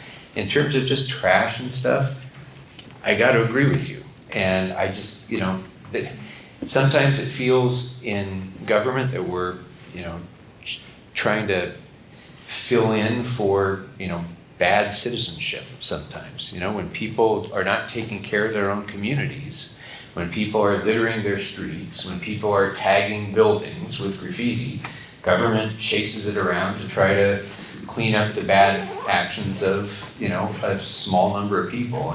And unfortunately, sometimes it seems like we have to do more to catch up with it. And, but I agree with you, we need to staff up more. We need to do those things and development is part of it. If a lot of people, talk about critically about gentrification. And I get why, because where there's displacement of affordability, that is a real societal problem we have. But on the other hand, no neighborhood can ever stay the same. It's either getting better or it's decaying. One or the other. Nothing in life ever stays exactly the same. So if we're not investing more in fixing things, in building things, in creating new things, it's going to be decaying. And the truth is, the city, for decades, didn't do enough to invest in its infrastructure, first of all, to maintain it. And thankfully, we're fixing that. I think we're well on our way now, in terms of street repair, sidewalk repair. But we have a huge backlog. Tree trimming, huge backlog. It's all much better now because we've funded it now that we're past that recessionary period. But we got a lot of catching up to do from that time period. So that's part of it. And then the other thing is the private money that comes in from development, which I think is the initial point of your question. Where projects are not by right, and we have the ability to leverage, let's say, a development to do community improvement, to do community benefits, believe me, we grab those opportunities to do that. And if somebody is going to be making money by building something in our community, and that's going to have impacts in our community, then the person who's making that money should share some of that benefit to help mitigate the impacts. It seems pretty straightforward, and we do that. And I think what you'll see, for example, in North Hollywood now, with the development that's going in Novo, I think you'll see a lot of that. You'll see a lot of the sorts of community benefits that'll come from a project of that size. Great. I'm going to open up really quick to the board with, of course, the caveat being that all the complaints I get about how long these meetings can run come from the members of this board. So keep that in mind as you ask your questions. So I'm going to start with Randy. Thank you for being here. My pleasure. Thank you. Thank you. I'm curious, Councilman, could you tell me in your Homeless Connect days of service or whenever that happens, do the attendees have some kind of identification method for themselves? Like, is it a Polaroid and you write somebody's name on it so that later when new staff comes in, people can be identified if they're returning or if, God forbid, something happens to them, an accident, have they been fingerprinted? I mean, what sort of, is there something like that to service them? So there's something like that system-wide called the coordinated entry system. And when someone comes in for any kind of service, a homeless person comes for any kind of service, wherever they come in, we know wrong door. Whether it's something like that, or they go to LA Family Housing, or they go for whatever. There is, in theory, a coordinated entry system where their information is included in that, and then, every time they get a particular service, it's in one database so that people can kind of track it. But in my view, it's wholly inadequate. It's badly done. The data measurement is not particularly helpful because a lot of times they use that, the service providers will use that as a way to say, well, look, we serviced, 800 people last year because they came in the door. Well, I don't care about who comes in the door. I care about what service they get and whether they come in the door again a month later, and or if they be put on the right track. And if they're recognized, to me, it's more of that personal thing, sort of like, oh yes, and we know. Yeah, no, there is that. There is that. But, and you hit on a really important point, because in a city, the only way outreach works is with continuity and relationship building. Because you have to have trust building. You gotta, folks who are living on the street are the most vulnerable position imaginable, right? I mean, even if they didn't have a mental illness before, just living on the streets is alone enough to make you not be a trusting person of someone who wants to come and help, right? So building those relationships of trust by the outreach workers is incredibly important. which is also another reason why sort of random cleanup stuff isn't helpful. That's why care is better than what we used to do with cleanup, because you're helping to build that relationship over time. If you just move them around, then no outreach worker ever has the opportunity to have that continuity and build the relationship. And so you're not going to get into the service. Just a quick question. Out of consideration for the stakeholders who are here, who may be interested in speaking on other points that are on our agenda, and knowing how thankfully accessible our councilman is and a great field staff, perhaps board members can direct their questions directly through Jessica for the councilman, but not during this meeting, because could easily be another 20, 30 plus minutes. Of course. I'm sorry, I don't do sound bites. I've got a question. No, I appreciate no disrespect. No, I get it. Guys, point of order. If I I can bring it back really quick. I do, my record keeping for public comment was a little bit sloppy, so I do want to recognize Fred Newman as someone from the public who has a question. Let him speak, and then, but we may have to just go around the table. I'll just have to hope that we just keep it to, as quickly as we can. So, Fred Newman, please. Yeah. Okay, so I want to bring up an issue that neither you nor anyone else brought up tonight. I'll illustrate it first and then elaborate. About 6 weeks ago, excuse me, I'm cold, but I'm contagious. About 6 weeks ago, I was walking my dog on a Saturday morning across the intersection of Wilkinson and Valley Hart. It was about halfway across the intersection, and suddenly a woman in a big SUV comes tearing around, making a left turn, running the stop sign right at me. I have no opportunity to avoid it. And at the last nanosecond, I see her face, her shock, and she moved that steering wheel a fraction of an inch and missed my dog and I by a fraction of an inch. It's not an exaggeration. So she went down the street, and I was standing there in shock, and she stopped and she turned around and came back. She put the window down, and I said to her, 5 years felony manslaughter, and you live with that the rest of your life, and I turned and walked away. Now, this was someone who lived in the neighborhood, so I saw her car the next day down the street, parked in the driveway. I see this all the time, running stop signs at high speed, running red lights, etc. Now, I know my wife who's on the Public Safety Committee mentioned the other day that there was a police action this week where I think they brought in 4 extra traffic police officers. I think there's only 1 in 22 square miles or something, and they gave 40 tickets in a day. Now, that's great for the day, but if there isn't an effort by the LAPD, they probably won't do it because they don't have the budget, to put more officers in the street and then have a public service campaign to notify the public that cops are going to be out there and giving tickets. The streets will remain lawless, and the intensity of the danger to all of us, not just as pedestrians but as drivers, is mind-blowing. Now, I don't know if anything can even be done about it. Again, I know, again, my wife works at the LAPD on these issues, the budget, few cops. In fact, when there was a helicopter the other night near Vaughn's hovering, I went over there and talked to an officer who said about half the 10,000 police officers are actually indoors and not on the street. But anyway, what's going to happen with this traffic? So I so passionately agree with every single word you said. That this has been a huge part of what I've done, not just in the council, but even before when I was in the state assembly, is to try to combat outrageous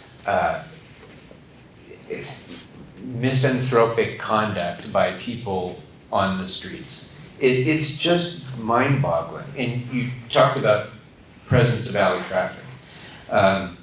I repeatedly point out to the chief of police that in the San Fernando Valley, we have as many people die from traffic collisions as we do from homicides.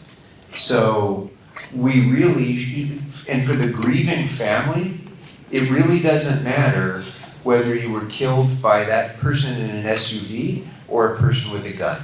You grieve the same loss. And so could we please have the same kind of support for Valley traffic as we have for those who are fighting violent crime in other parts of town. And I so this has been an ongoing struggle. But here's the problem. We do this all the time. In September or August, when school starts, I get, and I several years have done this at different areas. I get Valley Traffic, I get DOT parking officers, I get everybody who has an enforcement role to do shock and awe around elementary schools. Because of all these ridiculous, horrible drivers who are pulling U-turns, who are blowing through crosswalks, but next to an elementary school. I watch it from my house too. I live not far from you, actually. My kids and I watch to see if there's ever anybody who stops at our stop sign on the corner, and there never is. Everyone rolls through it. So we do this shock and awe thing, and I will tell you that as soon as they're gone, it's the exact same conduct. No one learns from it. And this is an area that I am at a loss. I am at a loss as to how to change the public's behavior when it comes to terrible, dangerous driving. Every single day, I'm driving down Colfax, every single day, and you get in that line of traffic, heading south on Colfax in the morning. Every day, there's going to be at least 3 or 4 cars zipping past me in the bike lane at 45, 50 miles an hour on my right, or going 3 blocks down the median down Colfax because they're late. So all the rest of us can wait, but that person is late to work, so it's okay. It's an outrage. And I don't know that people appreciate enough the degree of danger that you personally experienced that they put people in with that kind of driving behavior. We have to have a public let's not go back and forth. So we do that, we go out, I go out with our Valley Traffic, detectives. We do television announcements before, prom night and before the 4th of July or Halloween and other things where we're likely to get that. But, again, this is one thing where society just has to care more about it. People have to care more about each other. Government can't change all of, the sorts of defects that people have in our society that causes them to be so careless about other people. Okay, moving back onto the board, Joseph? Thank you for coming. You do. Adam? Jesse? I represent the residential renter seat, and when I speak to my constituents who are also renters, the question that I get asked the most is less about what might happen in terms of building for density, but rather why certain buildings, properties are rent controlled and some aren't. And so I explained to them about Costa-Hawkins and how there was the ballot measure last year that failed and how there will likely be one next year as well. And then their question for me, which I'm not able to answer, and I hope you can, is should a ballot measure pass in California that eliminates or changes Costa-Hawkins, what will the response be in Los Angeles? They're curious to know if their building will now be rent controlled. Do you get the sense, what's the temperature of LA on what might happen post a change to Costa-Hawkins? It's a good question. I suppose it depends on what the change would be. I think on the council, there's, pretty deep concern about the affordability crisis that we face. The challenge is that you want to encourage more production, but you also want to preserve stability of people's rents who are already in housing. And where that balance is struck is sometimes hard math. It's hard to do. Because the point of Costa-Hawkins in the first place was to try to strike that balance. It's become obsolete because the dates have slipped so far past now that I think that needs to be updated.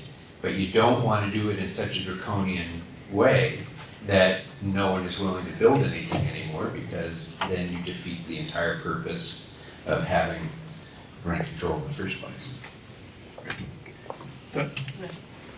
Yeah, hi. Hi, how are you? Good to see you. My question is that you mentioned a couple things that sometimes I get confused because it seems like one thing leads to another. So we're having heavy traffic problems, you mentioned. It's choking traffic, ways, everything is causing these neighborhoods to get cut through traffic and whatnot. But at the same time, when the city develops properties, they develop them at a exponentially larger volume of the property that they replace. So unless there's a way that we're gonna be widening our streets, which we probably agree won't happen, why is it that one hand doesn't understand that the other is actually causing part of the problem? And why, you guys are smart people on the council. Obviously, there's a reason why you just keep exponentially developing more and more in these areas instead of, like the other gentleman had stated, not planning properly. We got a lot of land in the city of Los Angeles. Why does it have to be in these well, we do. Basically you can build out farther out. Not everyone can live everywhere they want to live, right? So why not create areas where people should build out the same Palmdale and try to encourage businesses to start moving there? So people will gladly move out there. They don't even have to commute. So why aren't these type of plans being brought forth to our city to help alleviate this problem? I know it's a loaded question. No, It'll it's a probably good take the question. whole night to answer.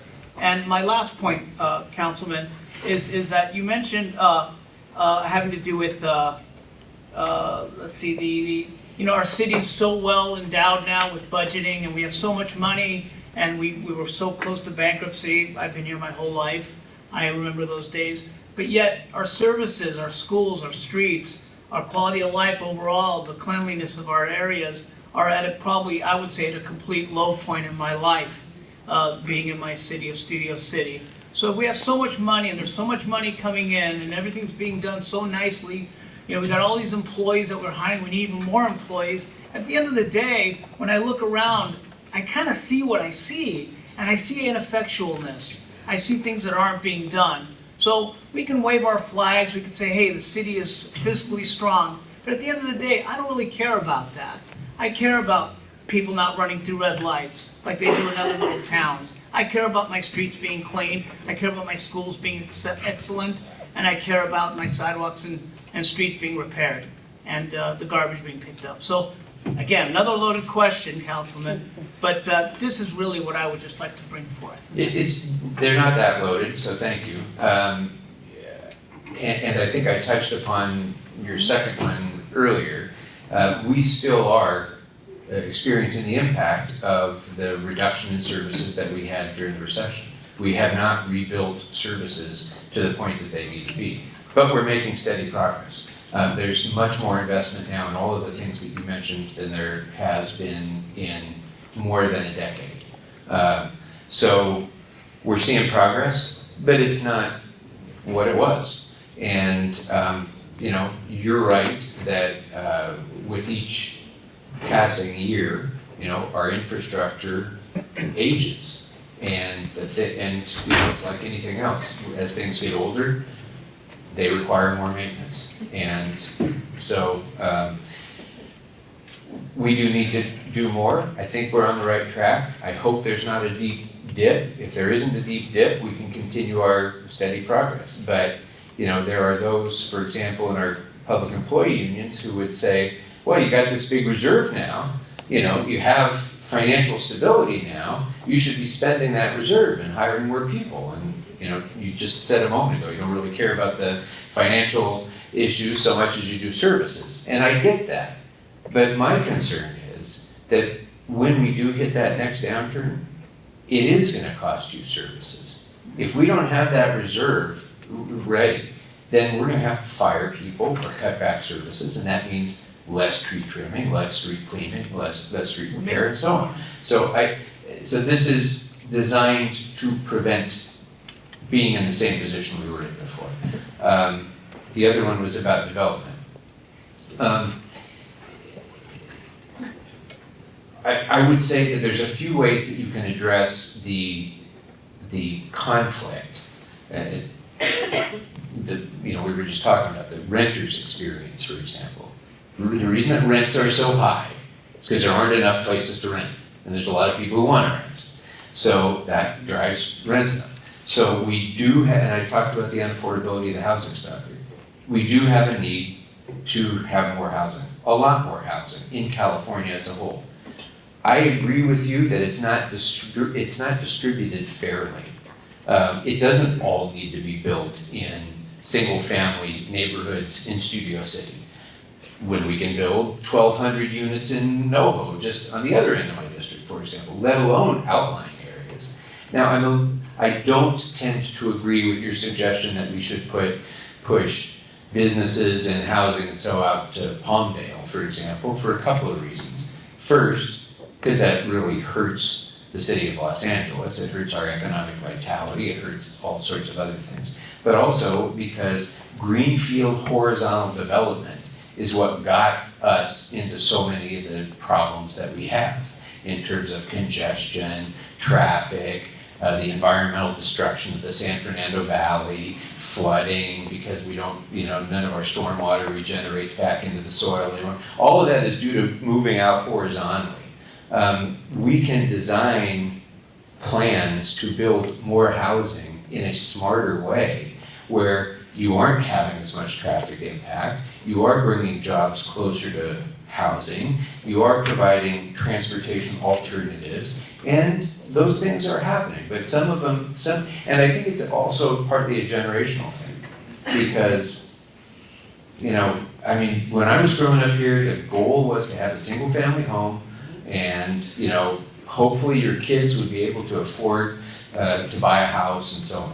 And that's become almost unreachable for young people now. For so many people are strapped by student loan debt. They're coming out of school with, $100,000 in debt. They have to save $100,000, $150,000 for a down payment for a house. It's almost an unattainable dream. So a lot of younger people don't even think in those terms. They want to go to a place like NoHo. They want to live in a 10-story building and be able to walk out to the movie theater down the block.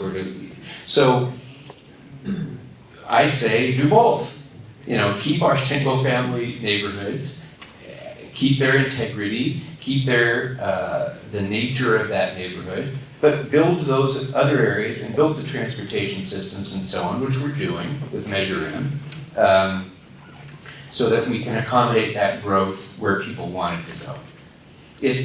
None of this is easy, and there's no answer that I'm going to give you that is going to be the solution to this, because it's hard work to find that balance. There are some things about this that are inherently inconsistent. You have a growing population, you're going to have more population impacts. So our job is mitigation a lot of times. It's just figuring out, how do we build a transportation system that people are going to work, that gets them where they want to go? How are we going to design housing so that we have more stock that makes it more affordable and that causes the least impact on our environment and our infrastructure? So, Rick? Okay, thank you. I'll keep it to one subject, something nobody else has touched on since you first started. Airport noise. Okay, the airport's been there forever, probably longer than anybody in this room. We all rely on next day air, second day air, overnight packaging, everything else. We enjoy being able to go pick up our relatives or go visit our relatives. We all benefit from the airport one way or the other. And I would just hope, and I understand because we used to live over by North Hollywood Toyota, so it's a little noisy there. And moving here to part of Studio City, we're still under the flight plan. But the number one priority for you, everybody else on your committee, the FAA, and everybody else involved in this conversation, in my humble opinion, ought to be keeping those airplanes up in the air as safe as possible, deconflicted so they don't bump into each other. If God forbid they have a problem, they get back down around and on the ground safely, rather than have them come plowing into anybody's home, Studio City or any place else. So really, it's not even much a question. I really ask you to make sure that that message goes to you and the rest of the people. And it should go up without saying that aviation safety is the first priority. But I don't necessarily take at face value what the FAA claims to be required to ensure aviation safety. No. That's where the rubber meets the road. You don't trust the federal government? Shame on you. Thanks. Hi, Councilmember. Hi, Lisa. Hi. I just wanted to make it clear that it came out of your office, the initiation of the cleanup that we had a couple of weeks ago. Thank you to Jessica, who made that happen in the forgotten end between Carpenter and Lancashire. So I appreciate that. Thank you for covering all the land use that you have. You've made it very easy for me. And I just wanted to let you know that I will put a link on our website to the Southeast Valley Community Plan so that stakeholders can have the opportunity to send in their emails for feedback and concept workshops. So that being said, I have noticed that the planes have been getting into the sky a lot faster. And noise has been at a minimum of late on our end. You've noticed it reduced? Yes, reduced. Well, that's good. And watching it from where I live, the planes have been getting up into the sky a lot faster and higher. And I actually was talking about this with my husband a couple of days ago, that we haven't been hearing so much noise. So Hopefully that's good news. thank you for being here. Well, and thank you for your kind words about our office, but thank you for never letting that part of Ventura to have been forgotten for the last 10 years that you've been fighting for it. Thank you. I'm going to continue on. We have trees and, oh, and also, one more. I'm sorry, Michael. No, it's okay. A huge thank you for hiring, I think you said 2 gentlemen? Yeah. That are going to be direct access. Yeah. Right? So that we can call on them and have them come out and clean up whatever we need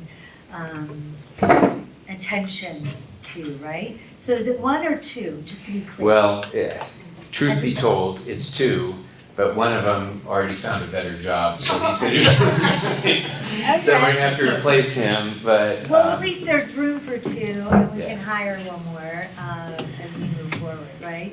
So, do we call? Do we write an email? How do we? This is just direct contact with your our office. You know, the 311 is a whole different thing, but if there's things that sort of can be taken care of simply and quickly, right, instead of going through all the hoops of that, we can take. Are you watching the debate? Councilman, how much is the job pay? All right, point of order. Let's bring it back. Michael? Just call us. Yeah. Thank you. First, thank you for taking the time out and coming out and meeting with us tonight. You're always welcome here. Thank you. And, it's always a pleasure to be with you. And thank you to the crowd for coming. We had a great big crowd tonight. It's a cold night. Thank you for coming out and participating in our government. My only question to you is, what can we as a board be doing to better help you get services into our community? Is there anything we can be doing better that can help you facilitate your end getting services here? I would just say it comes down to communication. I mean, I think we've had a really good discussion tonight. Specific people told me specific things that, I got a letter, I got a specific, a couple of specific addresses. Those are the sorts of things that are helpful to me. But also, your biggest challenge is always development of community consensus. And especially around some of these harder issues, what do you want land use to look like in Studio City? I don't want that to be my top-down kind of decision without your weighing it out and vetting it and talking about these very conflicts that Alex was talking about earlier. Those are hard questions, and they are best wrestled with here, and then you guys wrestle with me over it. And hopefully through that process, we achieve some kind of a balance that's best for the most stakeholders in the community. I don't have much. say, but thank you for being here, Councilmember. Always a pleasure, thank you. And I just wish to thank you for going through the mental gymnastics to balance the equities day after day after day in an era of political correctness. Thank you, thank you, I appreciate it. With that said, Councilmember, thank you so much for coming. It's been a Like Mike pleasure, said, thank you all very much, thank you for your service.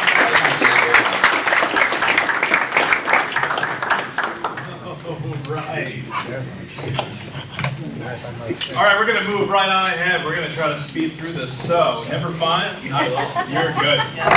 This is the part of government I love. Thanks, guys. I don't just bottled water. Logan Smith, a big privilege to see you. I know why. I know why. Yeah. My group, exactly. they read me for doing that in my office. Super quick, I know everybody's a little tired and wants to get out of here.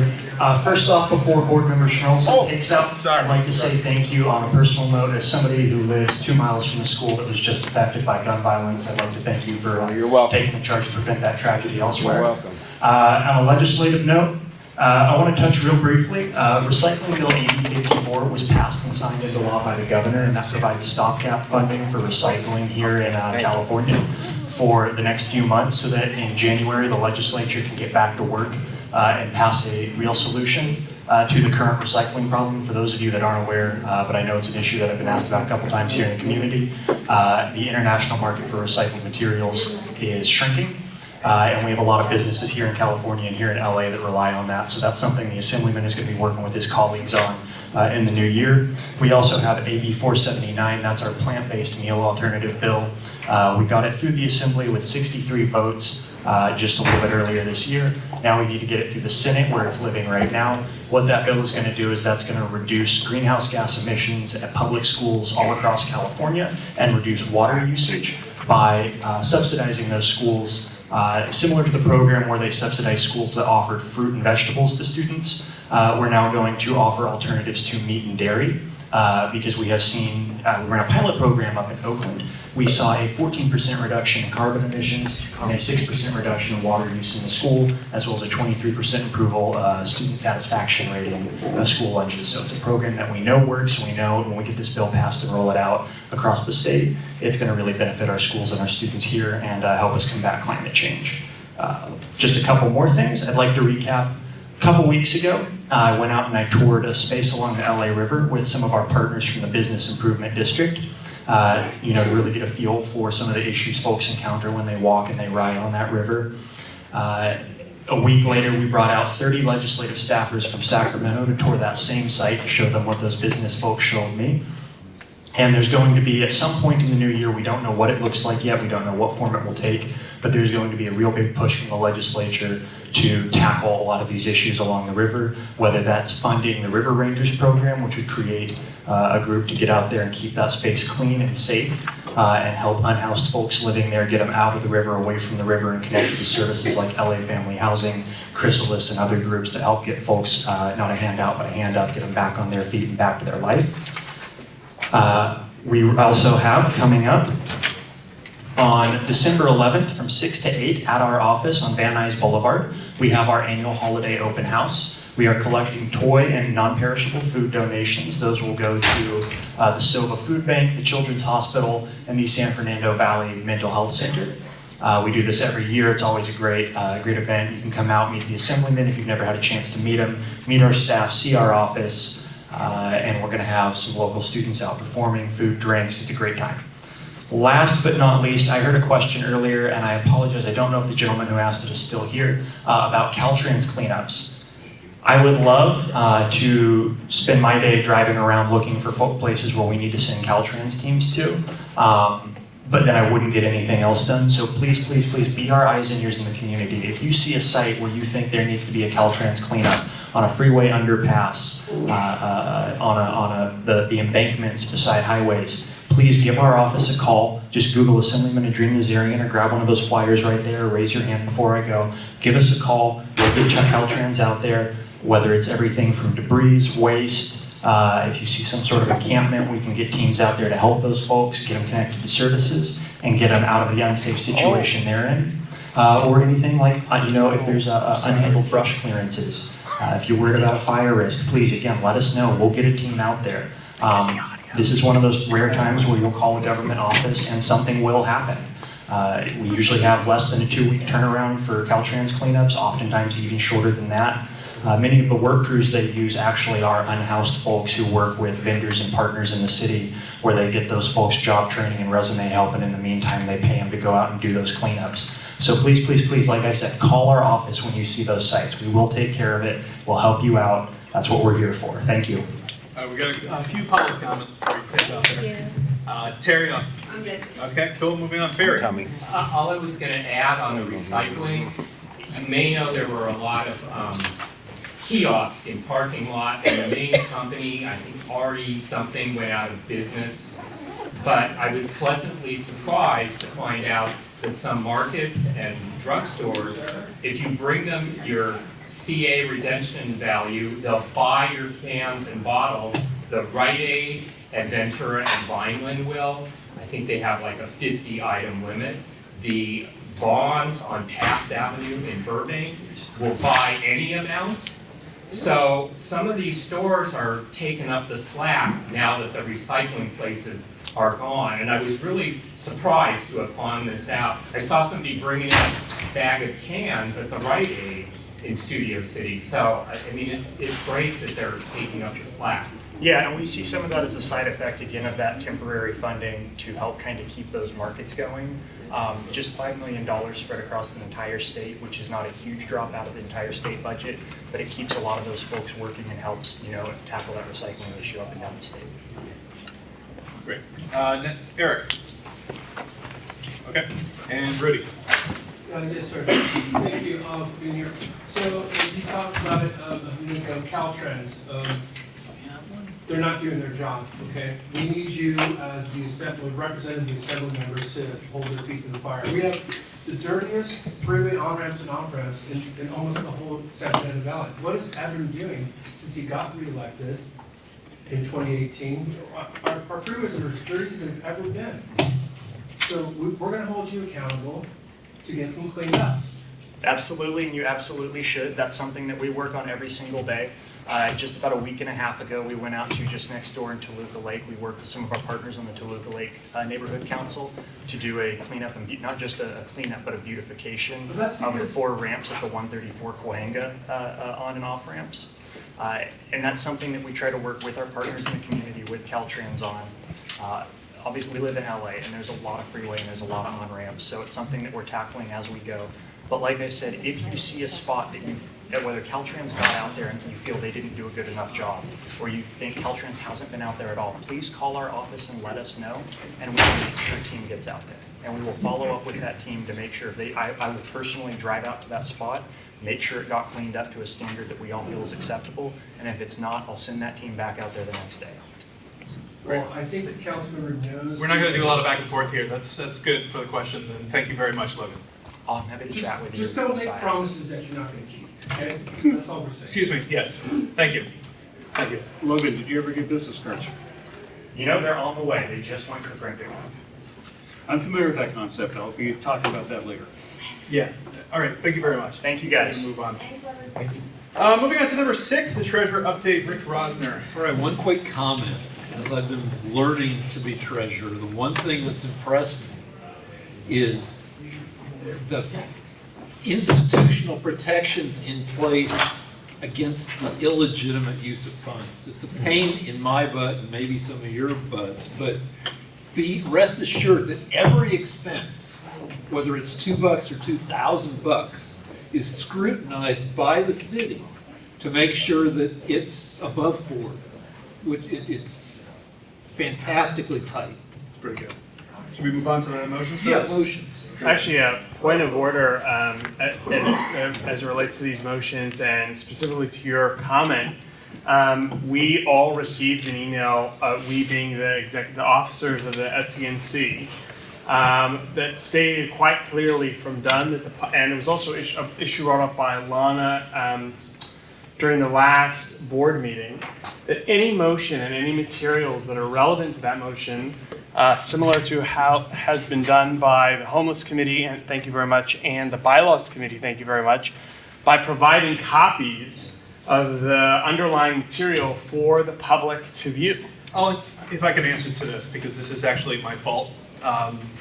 Also, I sent an email to the city clerk's office. The city clerk's public-facing funding portal does not allow, right as it is currently, when I put this together, and even this afternoon, does not allow me to click on the MER to be able to see the MER. So I had to actually get Rick to send me screenshots of it to actually include it in the agenda, but there was no way to access these MERs in the course that we usually do. It'll be corrected in the future, but I will take the responsibility for it, but that's where that stands right now. It's an error with the city clerk's funding portal website. Just really quick public comment for this, Barry Johnson. I'll pass. Eric. Great. You want to read it? Motion 6A, the Board of the Studio City Neighborhood Council has reviewed the monthly expenditure report for September 2019 and hereby accepts and approves the report as presented. Is there a second for this? Second. Great. Do a roll call? Richard Adams? Yes. Brian? Yes. Michael? Yes. Randy? Abstain. Alex? Yes. Raduca? Abstain. Lisa? Yes. Richard? Yes. Jesse? Yes. Rick? Yes.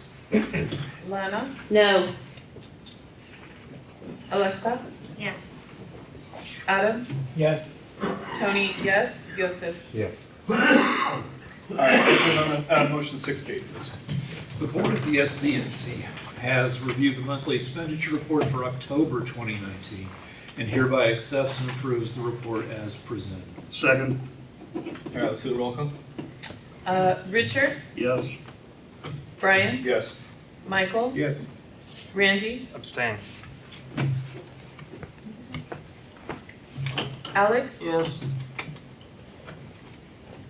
Raduca? Abstain. Lisa? Yes. Richard? Yeah. Jesse? Yes. Rick? Yes. Lana? No. Alexa? Abstain. Adam? Yes.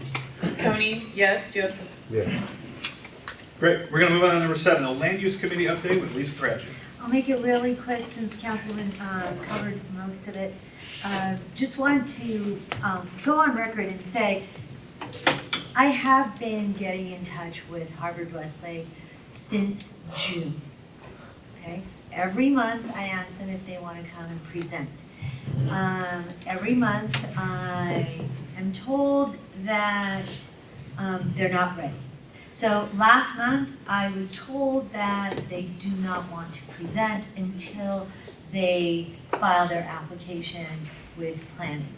So please know that I'm trying month after month and that the invitation is always open. So whenever they are ready and have filed their application, they will make sure that they come to land use and listen to public comment, and there will be a Q&A.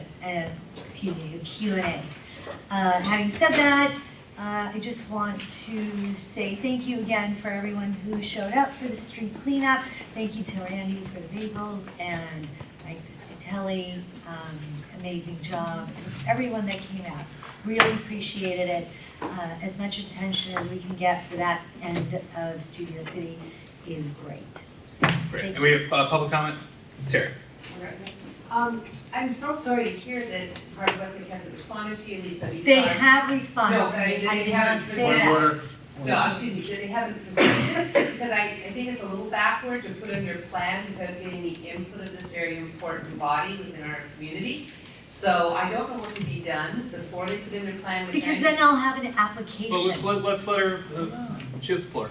Yeah, excuse me, so, as maybe perhaps the councilman's office, I don't know if you've reached out to any to get some assistance with maybe making them understand the importance of this, of the neighborhood council, because they have held, and I've attended most of the meetings they have held, and I don't understand why they wouldn't come to you before putting the plan, because the whole idea of having community outreach is to take that into consideration when creating their plan. So to put the plan in and then come and speak to land use seems a little backward to me, and I don't know what could be done or who could be enlisted to perhaps encourage them to realize that you indeed would like to speak to them or hear their plan before it's submitted. It just seems a little backward. Everyone who have done all these other meetings with other stakeholders and the Studio City Residents Association and the Planning Department and not come here. Stacy, Yes. did you want to answer that? And as we've always said, we're willing to meet with anybody and anyone on an individual basis. Please get in touch with me or Ari or Polly, and we're looking forward to possibly December. Okay. And we'll stay in touch. The Transportation Committee is interested in meeting with them as well, but frankly, having the filed application at this, there's been so much vetting in the community right now. We want to see what their next version is filed with the city. And at that point, there's still going to be back and forth between every organization in Studio City. It'll go through a whole round again, so we're fine waiting for that application. Yeah, Eric. Right, and I would just say that there's a very sensible argument that was made by the constituent that the planning and the input could come before they file their application, that could head off. For example, there are 3 giant basketball courts pushed into one giant structure. There are 2 enormous fields. I haven't seen it. No, I know, but people in the community have, which is why I'm explaining it to the board so they know that the stakes are high and that Harvard Westlake could very easily have come or could come to one of the meetings. And the idea that they'd like to lock it down after having pre-vetted all the criticism from getting the angry neighbors up in arms, and then move it forward with a bunch of lobbyists, and then we can sort of chase it and try to scratch at it and right-size it, is not the right side. Now, I'm not accusing you, Lisa, of doing it. By the way, I wanted to say thank you for coordinating that wonderful cleanup. I really enjoyed it. It was a nice opportunity for the community to come together. Okay, let's just focus on the Harvard Westlake thing and the fact that I appreciate it. Right. My point is that it would be great if they came to us with a presentation, just I like other. agree. Yeah, let's Okay, I'm not accusing you of that. No. I just wanted to give it an update and say that I've been communicating with them month after month. I have invited them. Nobody's accusing What? you again. Every month. Every month. Hold on. Point of order. We're going to take this one at a time. Eric, can you please finish your comment, and then we will move on. The thrust of my comment is that let's get the egg before the chicken. Which is, let's kind of look at it and have a sense before they file their application. And then we're on the earth tonight, new information that the council member is going to insist on an EIR. I thought that was encouraging, but it's also just land use fighting in a circle that people are kind of cut out of. We can then file into the EIR. Okay, thank you very much. EIR will push the development back like a year and a half. Yes, very quickly. Most of you know I've been doing this a long time. And I've been consistent about a lot of things, and some of you will testify to that, the positive and some to the negative. I have much faith in Lisa DeKay here, that she will do what is necessary. I have faith that Barry will do what is necessary, and that their understanding of the situation, the best way to handle this moving forward, should be strongly listened to, and unless you have specific doubts as to their strategies, we ought to listen to them because they're subject matter experts is, and I know SCRA has been in it, Barry's active in SCRA, so he has a viewpoint that is not just NC functional, and I can understand why Harvard Westlake may not want to come to us, especially after the parking lot stuff. But I do not think that we are not doing our due diligence, and we have plenty of opportunities to weigh in before things get mission critical. So. Yes, and to that, I say, they have been to all these organizations. They have listened to your comments. They have made notes. They are working on the plan, right? So when they come to land use, it's going to go into public record. So they are doing their due diligence, which is what they tell me, and I am telling you what they tell me, right? So once they are done, and hopefully before it goes to planning and they file the application, they will come to land use and make the presentation. And listen to what you all have to say. Okay? Very quick, Mayor. Yeah, right now, until they file the EIR, it's gonna be a moving target. Right. We have nothing to talk about Right. until there's something on paper to refer to. Okay, great, thank you. I'd like to move on now to number 8, so there's a Bylaws and Procedures Committee update by Nancy Kremer.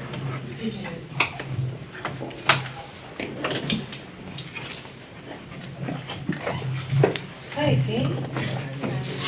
I don't really have an update. Gibson had to leave because it went late.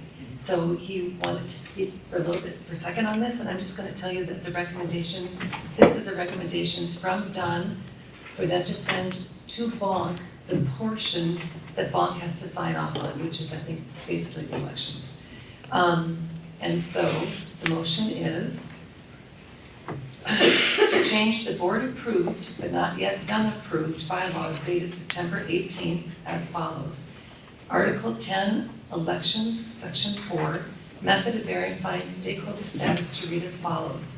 Voters will verify their stakeholder status through an affidavit should have been struck out. I'm not sure how it missed that in the transfer, but that should be struck. Affidavit should be struck and inserted written self-affirmation.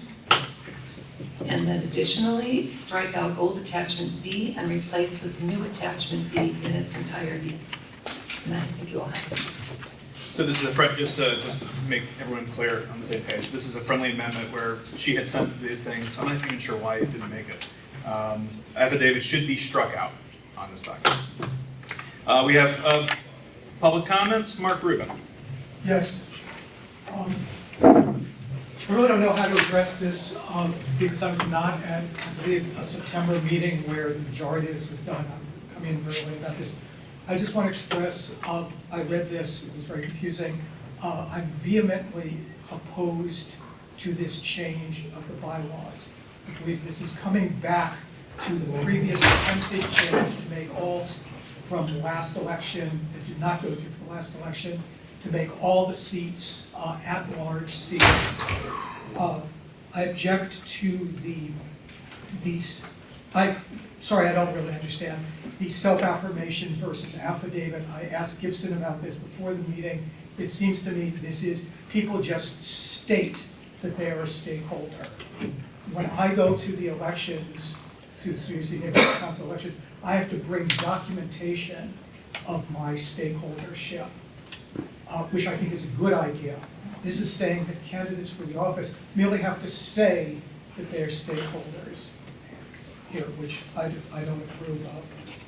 I also don't approve of, again, this change, as I understand it, that there will be 10 seats which are stakeholders and then 5 seats which are... Reversed. It's 10 residents and 5 stakeholders. Okay, 10 residents and 5 stakeholders, but this does away with the renter, homeowner, service organization, business organization, chunking up of the seats, correct? Yes. Okay. I'm strongly opposed to this. That's not, for the record, this is not what this motion does. I understand that's not, but I said I'm late to the party on But this. it's part of the materials that was given to us. Excuse me? Okay, thank you. And then Lisa Sarkar. She left. Okay. Barry Johnson. Just for everyone's info, we did have written affirmation, I think, from the first election in '02, and I want to say until about 12. We did do it that way, and I always thought it was good. I mean, if people are gonna lie, they're gonna lie, but the whole thing for bringing all this documentation is just too cumbersome for time-wise and everything else, and getting, and discouraging people to come and vote. So I thought it worked well when we had it. Great, thank you. And Eric. No comment. Okay, great. Yes, historically, the documentation was something the city clerk pulled out of their fourth point of contact during one election. I'd like to point out that the current setup is the bylaws have been forwarded, are currently in violation of Council File 18-0467, which requires a minimum voting age of 16 years old. That's going to be imposed by the city council citywide, and we might as well fix it now because otherwise you're gonna turn around next spring and said you have 30 days to jump through your fourth point of contact and fix this. Other than that, I think it's wildly inappropriate to turn in a set of bylaws and then have some other amorphous, and this is, if Dunn gave us this, it's Dunn once again providing legal advice, which they are not capable of giving because they are not attorneys and they're not employed by the city attorney's office. And if they need us to make changes, they need to come back, go through the entire process, and go back legally with transparency. And so we can check with the city attorney's office and make sure that what they're telling us is actually the truth and not just the usual blather from Dunn. Great. I'd like to move to a vote on this. Second. We've read it, right? Okay. All in favor of motion 8A, please keep your hands up so we can count.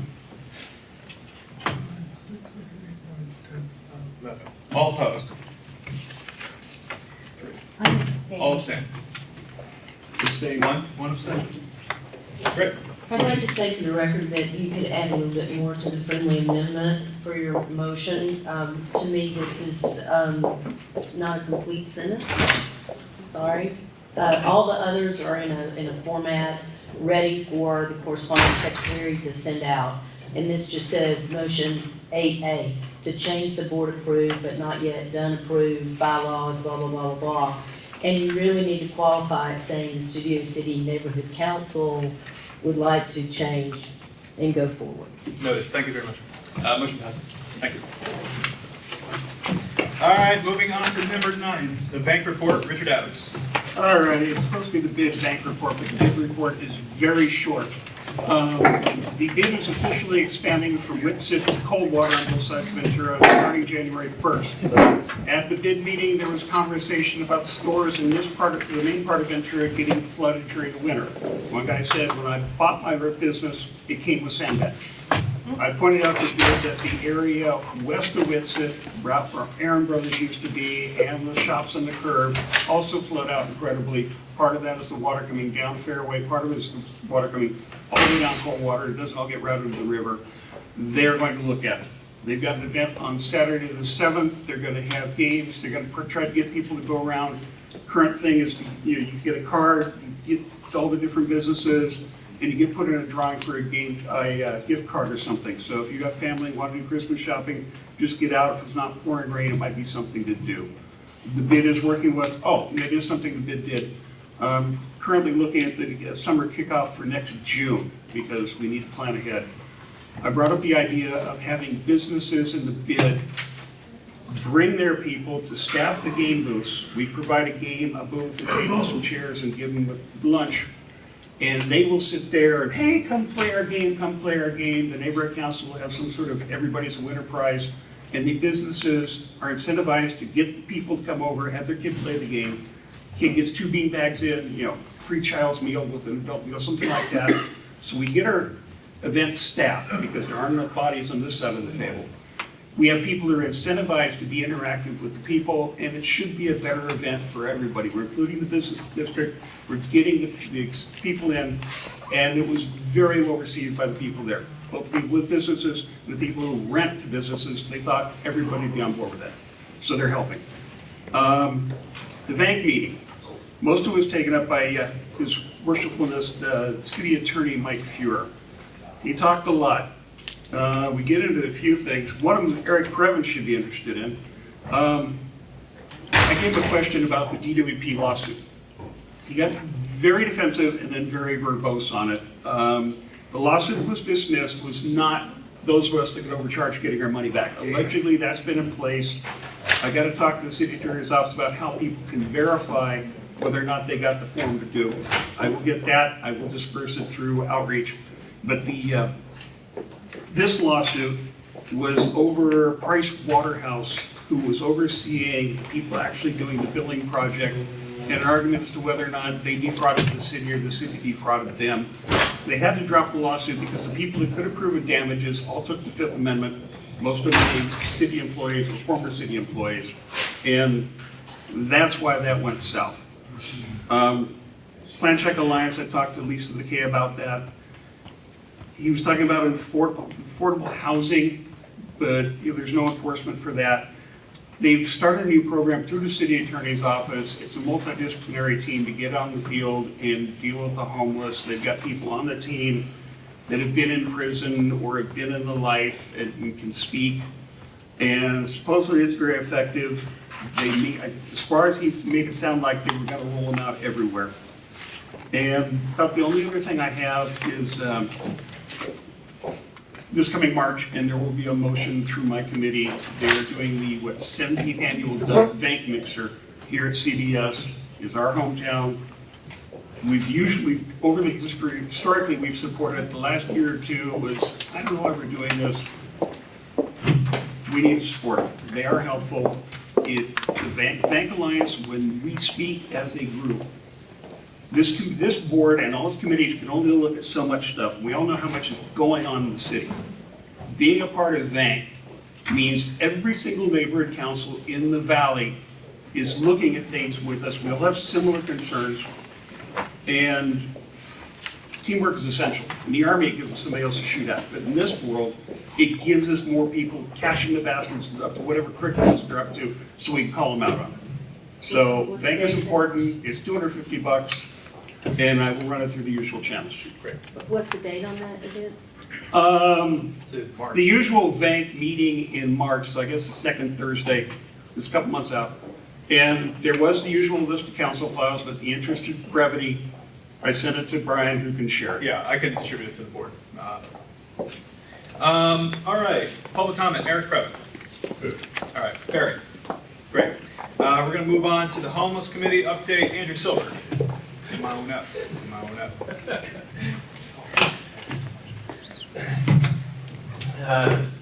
Hello, good evening.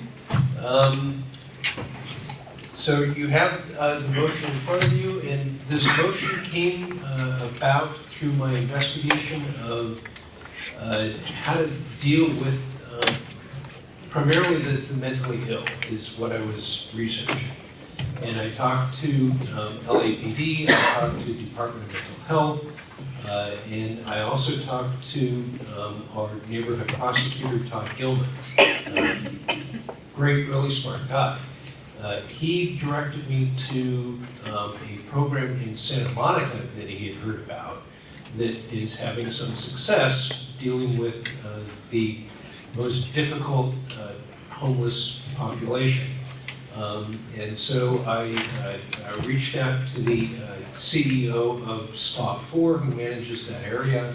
He put me in touch with the individuals that are running that program. And this motion is based on what they're working on in Santa Monica, which is very successful. That program was studied over a 2-year period by the RAND Corporation and found that it is indeed effective based on their study and saves taxpayers 17 to 43%, depending on the circumstances. So not only is it effective in dealing with the most difficult homeless population, but it's actually more effective use of taxpayer dollars. So passing the motion doesn't get it done. So this morning I met with LA Family Housing. I met with the Chief Operations Officer, Chris Freed. They actually have some openings in their permanent supportive housing. I didn't get a full commitment to provide beds for this program, but I presented it to LA Family Housing, and they're great to work with, and Todd Gilman, confirms that they're great to work with and very helpful with him. So that was this morning. This afternoon, I met with Todd Gilman and Councilmember Krekorian's staff, and we presented it there. And they're very open to it. We talked about getting funding, and of course, our council member is the chair of the budget committee, so we have an in there. But also Sheila Kuehl provided part of the funding in Santa Monica, and the councilman's office is going to reach out to Sheila Kuehl to get funding for this program in addition to city funding. One of the things that makes this work is USC partnered with Santa Monica they originally started the program on an analog basis. An employee of the city looked through police reports and EMS reports and pulled out the most frequent users based on his manually going through those reports. USC developed a database tool for them to identify those individuals automatically. And the guy that runs it showed me he has an app on his phone, and they pop up on his phone. He reports that to the outreach workers, and they make immediate contact with these people. And that's how this program works.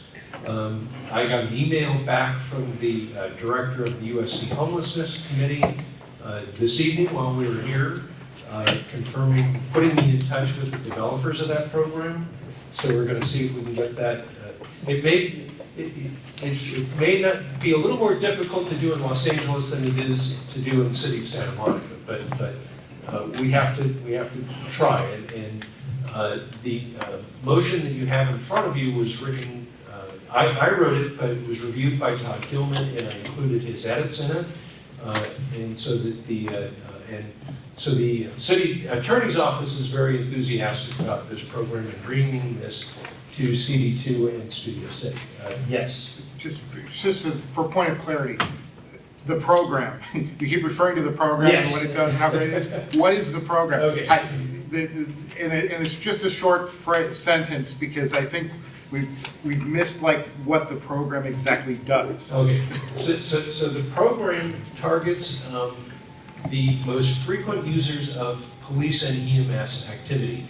Right now what's happening is the same group of people is getting arrested over and over and over again. And they're getting arrested for minor crimes, and they're in and out in 24, 48 hours. And guess what? They get arrested again and again and again. It's a tremendous waste of police resources because it takes a long time for them to get these people in and booked, and we're taking the officers off the street. The same is true of EMS. The same people are ill on the streets, and they get paramedics called for them over and over and over again. They take them to the hospital. I believe the cost of that is upwards of $5,000 every time EMS rolls out and has to bring them to the hospital. Not to mention the cost of going through the emergency room. And sometimes it's drug related. They get them, healthy enough to walk out of the hospital because they don't want them in the hospital because they can't pay. So again, you have this revolving door. The same people are going round and round and round. So so the objective is to identify the top users of police and EMS services, and then when LAPD or EMS rolls out on these individuals, specialized outreach teams with LASA or LA Family Housing, and I do have the commitment for the outreach teams from LA Family Housing, will get notified immediately, and they contact these people either in jail or in the emergency room, and this additional intense service from outreach workers is able to identify their problems, in some cases change behavior enough, and get them into housing and get them into appropriate services at a much higher level than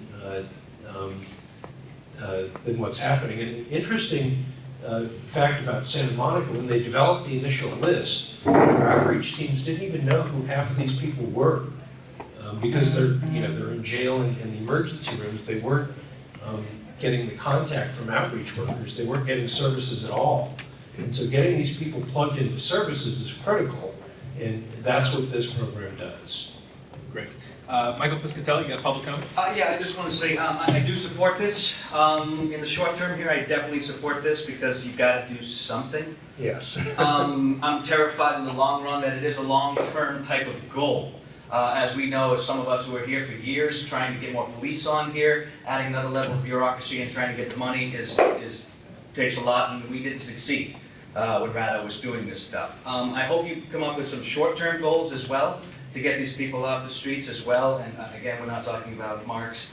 We're talking about the people that you talked about as well. And none of you are going to like my Public Safety Committee update when we talk about police arresting the same person over and over again. So you won't like that. But if it helps to get people off the streets, go for it, man. In my opinion, please. Yeah, doing nothing can't be the option. This is a Yeah. program that works. Let's bring it to our neighborhood. Let's be the pilot program for this. Let's get it done. I'm gonna just keep going to public comment on this. So Aaron. One sentence, there's people who are incarcerated cannot access MHSA funding, that's mental health services. But there's a motion called Bloomberg, that's the senator, 665, that is, we're supporting, the city's supporting, trying to get that so that that can happen, so that it helps bridge that gap, and I support this as well, so thank you. Bloomberg 665. Barry. Please support this, we won't know unless we try. Great. Exactly.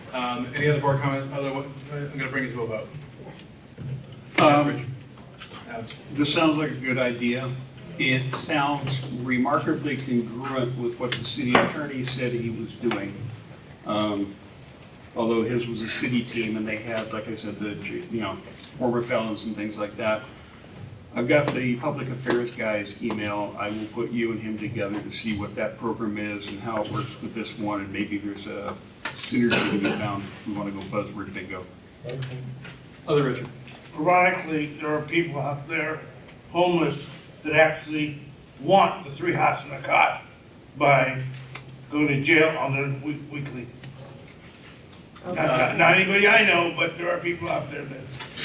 Just somewhere. Okay, well, I just want to say thank you so much for the time that you've invested in this and your personal strategy and application in putting the presentation together for all of us here. Thank you so much. You're welcome. Randy. There's always got to be at least one guy. One naysayer. So I think it's great. My concern is number one, or first question would be, how is this different than the relatively new care teams that the city has out, where it's no longer just police going. There's a very already built up system, right? You have social workers multiple times going, and it's a more, right, as we discussed, the existing teams to remove the police more out of it, to create and build the relationships which the councilman spoke about. How is this different than what has been just rolled out, number one? And number two, Santa Monica's homeless population is just under 1,000 per the 2019 count. The city of Los Angeles is 36,000, so I'm very curious about scalability to model a program. But I'm just wondering, should we give the city's existing new program more time before we tell them to try and spend more money on another program? Okay, so these programs are complementary, not contradictory. Okay. So. Very quick, and then I gotta go to. Yeah.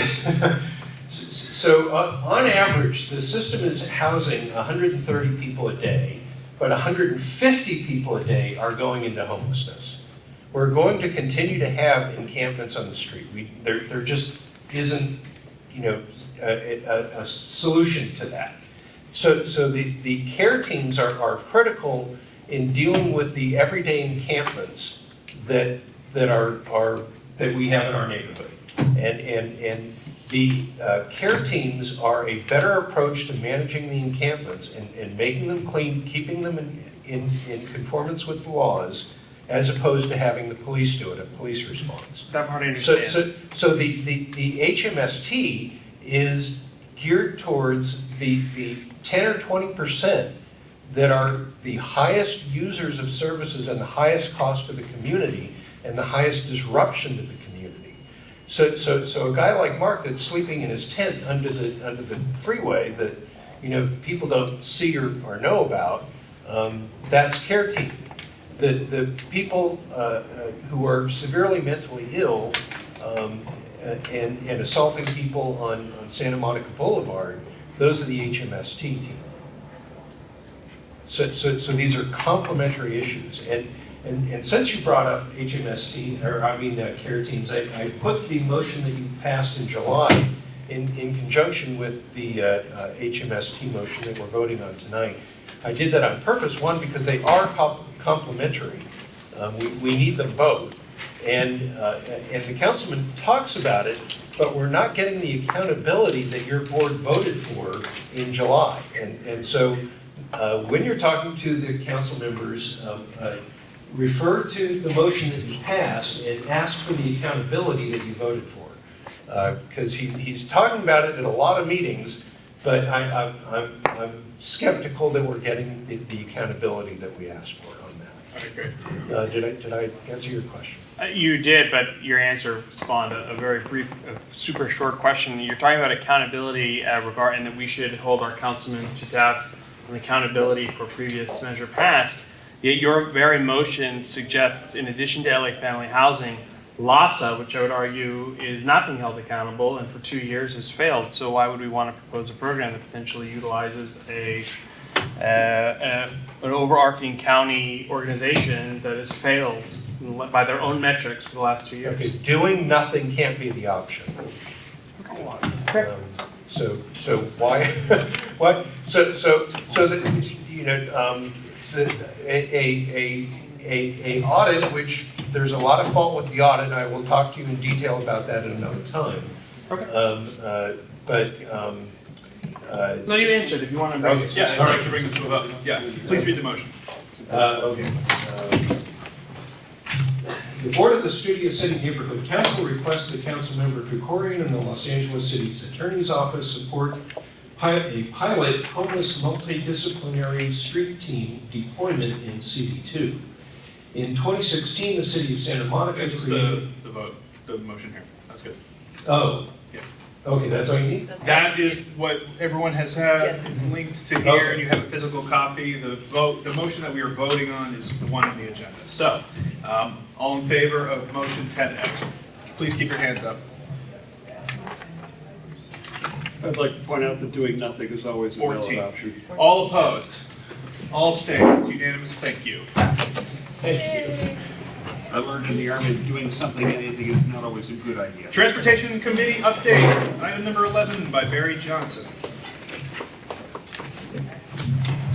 I can be fairly brief. I just wanted to mention that at Laurel Grove and Ventura, we're going to be getting, in February, we're now told, it was supposed to be December, blinking flashing lights, similar to what you may have seen just north of Riverside Drive on Tahunga by North Hollywood Park. And I was pleasantly surprised to find out that Caltrans is actually paying for this. And one of the reasons is because Ventura Boulevard is still a state highway in its classification, even though it's considered business 101. And it is the original 101. So we're getting that. The motion that you all passed in September for completing the sidewalks in front of Enterprise Rent-A-Car between Colfax and Tahunga. I'm so pleased that we have a corresponding secretary now after 3 years of not having one, because as soon as that motion went out, I was contacted by somebody who you sent it to saying it's on the list now. Same goes for Fruitland and Fruitland West and Ventura. For that, I actually got a phone call from Tim Fremo, who's like the head of Valley DOT. So, and it was like the day after you had emailed me that you had sent it. So it was just nice, thank you. Very welcome. So that's basically the three things I was going to report on. And just housekeeping, I would just like to pose a question that I don't know if you know, but there have been several Decembers that I can remember where this neighborhood council has not met. I don't know if you feel the need to meet, but I wish you would discuss it tonight because I'm trying to plan for my committee. So it is something you could consider. Christmas is very close to our meeting. Hanukkah is even closer. And people get really busy in that week leading up to those two. I was going to bring that up at outreach. Okay. And that's basically all, except I just want to say LA is more than 18 times the size of Santa Monica.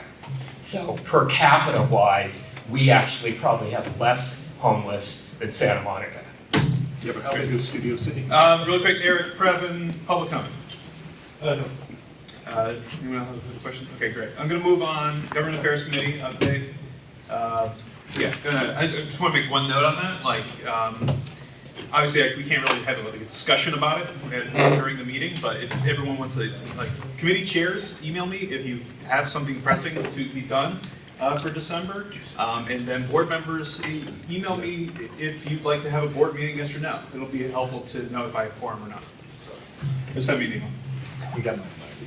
Yes, I do. Okay, thank you. It's Eric Previn, Government Affairs Chair. We had a meeting. We did not have a quorum, which raises the question of, it would be good if we could send out an e-blast to the community about committee meetings. I don't know if that was inadvertent or intentional, but it really makes a difference in terms of attendance, I've noticed. So I don't know if I would be willing to volunteer if it's a time consideration, but I think it's helpful for committees, for people to know we're meeting. There's a couple things going on there. Yeah, no worries. I'm just saying if it could be a thing. We did have 3, and it was a great meeting. One thing we talked about was single-use water bottles, which the City Council passed a motion to examine eliminating from events and city, places. It raised the question, what about here? Obviously, there's a lot of single-use water bottles here. I don't know how people feel about it. I know that they're incredibly convenient. There's a hygiene issue of not having them, but if there is a solution that we collectively could come up with, it's a good idea. I know the council member himself is passionate about it. They're disgusting because they wad up our environment. So, none of us invented it. We all need water, so I'm not passionate one way or the other, but it's a good area for thinking. Maybe we could, I don't know, but that's something that came up. The other one was a case file number for which we put together essentially a community impact statement for the replacement operators, because there's a group called the Youth Policy Institute, which has raised an enormous amount of money and got a lot of money to provide services across the city. And they recently got into bankruptcy trouble, and there's a scandal. The guy, Dixon Slingerland, who ran the operation, allegedly spent a lot of money, $1.7 million, in ways that were completely inappropriate. Tuition for his children, political donations. He put his property tax bill on the 501c3 Amex. So it's pretty appalling. It was written up in the LA Times. My concern is that there's a CD2 operator who's impacted. It's probably out by Sherman Way. I don't know if it was the exact navigation center. I didn't get a chance, but I think we want to make sure that there's a fair and transparent process for the replacement operator. And so that's basically what the community impact statement says, which if somebody wants to bring a motion, we could encourage that the board of the studio, council is concerned and looks forward to a quick but also fair and transparent process to obtaining replacement operators. I wrote a little preamble about the issue. That's one. The second one, maybe we could decide if people are interested in making a motion on either, after I mention the second one as well, or would you like to just pause now? Well, we can't make any motion. Okay, today. Then fine. Yeah. So then the second one was we talked about the NoHo Arts District area-wide public art project that has caught our attention because there's some money involved, and it's like 200 or 300,000, it was a little unclear. But they're going to roll out some signature cultural art idea, and Department of Cultural Affairs is involved, and our committee thought it would be good if they focused both on, sort of like you did with the logo, sir, on the future of Studio City, but also the past. So we thought we would send a note to the council member and to the Department of Cultural Affairs to that effect, but we cannot have a motion, so in that case, that concludes my remarks for tonight. Barry, public comment? Great. Yeah, well, thank you very much. Mr. President, yes, I'd just like to ask that you forward the council file list to Mr. Previn, and I also ask Mr. Previn, did you hear my discussion what the city attorney said about the UP lawsuit? No, I didn't hear it. Well, let's trade a bank report. I'll get with you offline. Yeah, we'll go offline. All right, thank you very much. Moving on to item 13. Excuse me, I'd just like to address the question about the committee notice meeting, the committee meeting notice. Is that not a regular thing from our committee chairs that they're posted? Because they should be. They're posted. Well, he's talking about the e-blast, like me doing a personal e-blast every week. Sometimes there's problems with formatting of the agendas, and I need to follow up with in terms of if the committee meetings can even happen, and that kind of delays the announcement of that until I can actually get information on that. That can derail that process. So there's a number of things that go into it in terms of like why I don't immediately post on Sunday nights. especially lately. And it's just about trying to find a rhythm to it. And yet it's posted on the calendar, right, on the website? It's on the, yeah, it's on the website, it's on calendar. the front, and all committee chairs should be responsible for notifying their own committee members that there is a meeting, of course. Thank you. I am referring to specifically, well, he's referring to specifically the MailChimp, me doing a little update for the community every week. Okay, Yeah. good. And one quick final thing. On the website, if you could, I know we got a great calendar, whatever, but could we add a little ticker, like, oh, this week's committee is gonna be this date. So when you go to the first page, maybe there's a rolling ticker, or there's a talking head in a little, video box or something, if we could incorporate some things that, An you don't animated have to paper. search. I will say that I've started to post the e-blast on the website at the suggestion of Valley directly, so that, the write-ups that I do appear on the front page. They're not like, they're a little bit more conversational, they're a little bit more loose. They're not like a big flashing marquee, but, it's like, yeah, I'm sure there's a lot of other ways that we can notify people that there's committees coming up, of course. Thank you. Yeah, but the e-blast is one that reaches our constituency. The people who don't always check the calendar. Right, no, I understand. I want to move on to number 13, Cultural Affairs Update, Richard Niederberg. Well, we're working on Luminaria, it's our primary thing right now. In the meantime, last week we had the Mary Mallory did a presentation as to the history of movies made in Studio City and television. I thought it was really, really good. She's done a lot of it before, and I'm sure she'll do more in the future. We also had on Halloween night, we showed Coco, which is more about Day of the Dead, but same idea. We had some audience there too. And so I think that we're out there quite a bit. Going back to Luminaria, the city has imposed some requirements that, for whatever reason, formerly they did not impose. And now we're doing everything we're having to deal with each one as they coming up. Whether it comes to parking, you'll hear about in a minute, or it comes to insurance for performers that we never had to do before, but it's happening. And Brian will tell you a little more about basically people doing certain jobs that you really want to do. And you should be there anyway because it's your duty, but also allows you to meet the stakeholders and have some input. It's all our project. It's not just cultural affairs. It's everybody, so I hope everybody will be there. I'd like to send the rest over from Brian to... Yeah, sure. I'll speak to this motion. So in a couple years past, LA City Metro has waived the parking fee for the Camp de Cahuenga Metro parking lot. This year they will not. So it is and we found this out very recently. Most likely, we have the budget already in the Luminaria breakdown budget to cover this, but this is just like an in-case thing, just because there are certain things that need to happen at certain times. The price that I kept hearing was $250. That is the price that ended up being. I upped it to $300 because it ended up being $251. We would have been, out of luck. So I have brought this motion, the funding motion, to the board out of necessity for this event that we put on every year. And again, this is just for contingency because I've already done a lot of the numbers and most likely we already have this in the budget. So we're just doing this as a kind of just in case thing. So I'd like to move, unless there's any sort of discussion on this public comment. Barry? Yeah, I think we're well under budget for the total budget, but like you say, this is a real good safety net and we probably won't need it. It was a way to not, like if we did have to end up paying for parking, which we are end up doing, it was a way to not pass it on to the residents who were trying to get to come to the event. So. And the parking passes that are in that box right there. This is what it will pay for. Except for the ones that are on the table. Yes, that's true. I'd just like to say that it's better to have, not need, than need not have. That's why this motion was done. If necessary, it's going to come through outreach, but we had minor technical difficulties with outreach this month, but we figured out how to do it. It's a paperwork thing, red tape thing, keep the city clerk down there, downtown LA happy.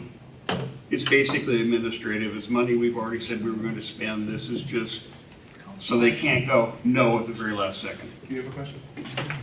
Call the question. What? Call the question. Call the question.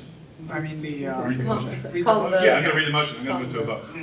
Motion 13A, the Board of the Studio City Neighborhood Council approves up to $300 for parking costs associated with Luminaria. Do I hear a second? Second. You want to change it back to 250 now that we have a number? Yeah, actually, I would, out of good faith.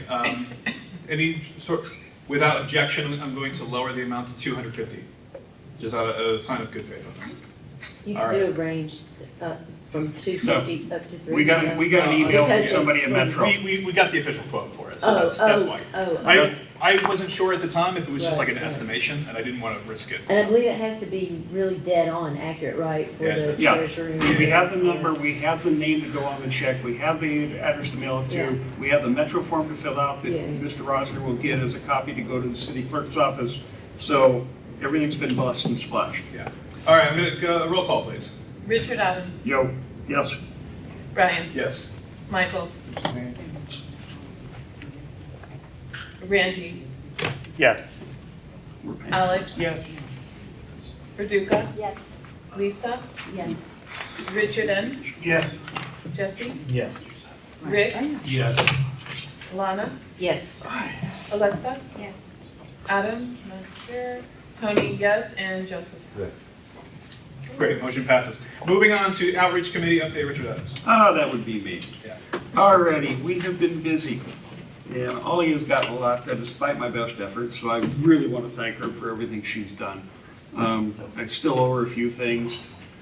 Everybody wants to know about business cards. As soon as I get some guidance from somebody on a couple of names, business cards will be over at Arnold's, and you'll have them in time for Christmas. I've been talking to the nice people up in Manawituck, Wisconsin, where it's a little cold. The head art guy is down in Florida for 4 days. I think he's going to be back either tomorrow or Friday. We're somewhere sideways. We've decided what we're doing. We've got the old layout. We told them what we wanted the new layout. Somebody missed a piece. It's fiddly bits. You will have the nice little magnetic name tags that Lana remembers. We'll have the new logos on them. We'll have the city thing.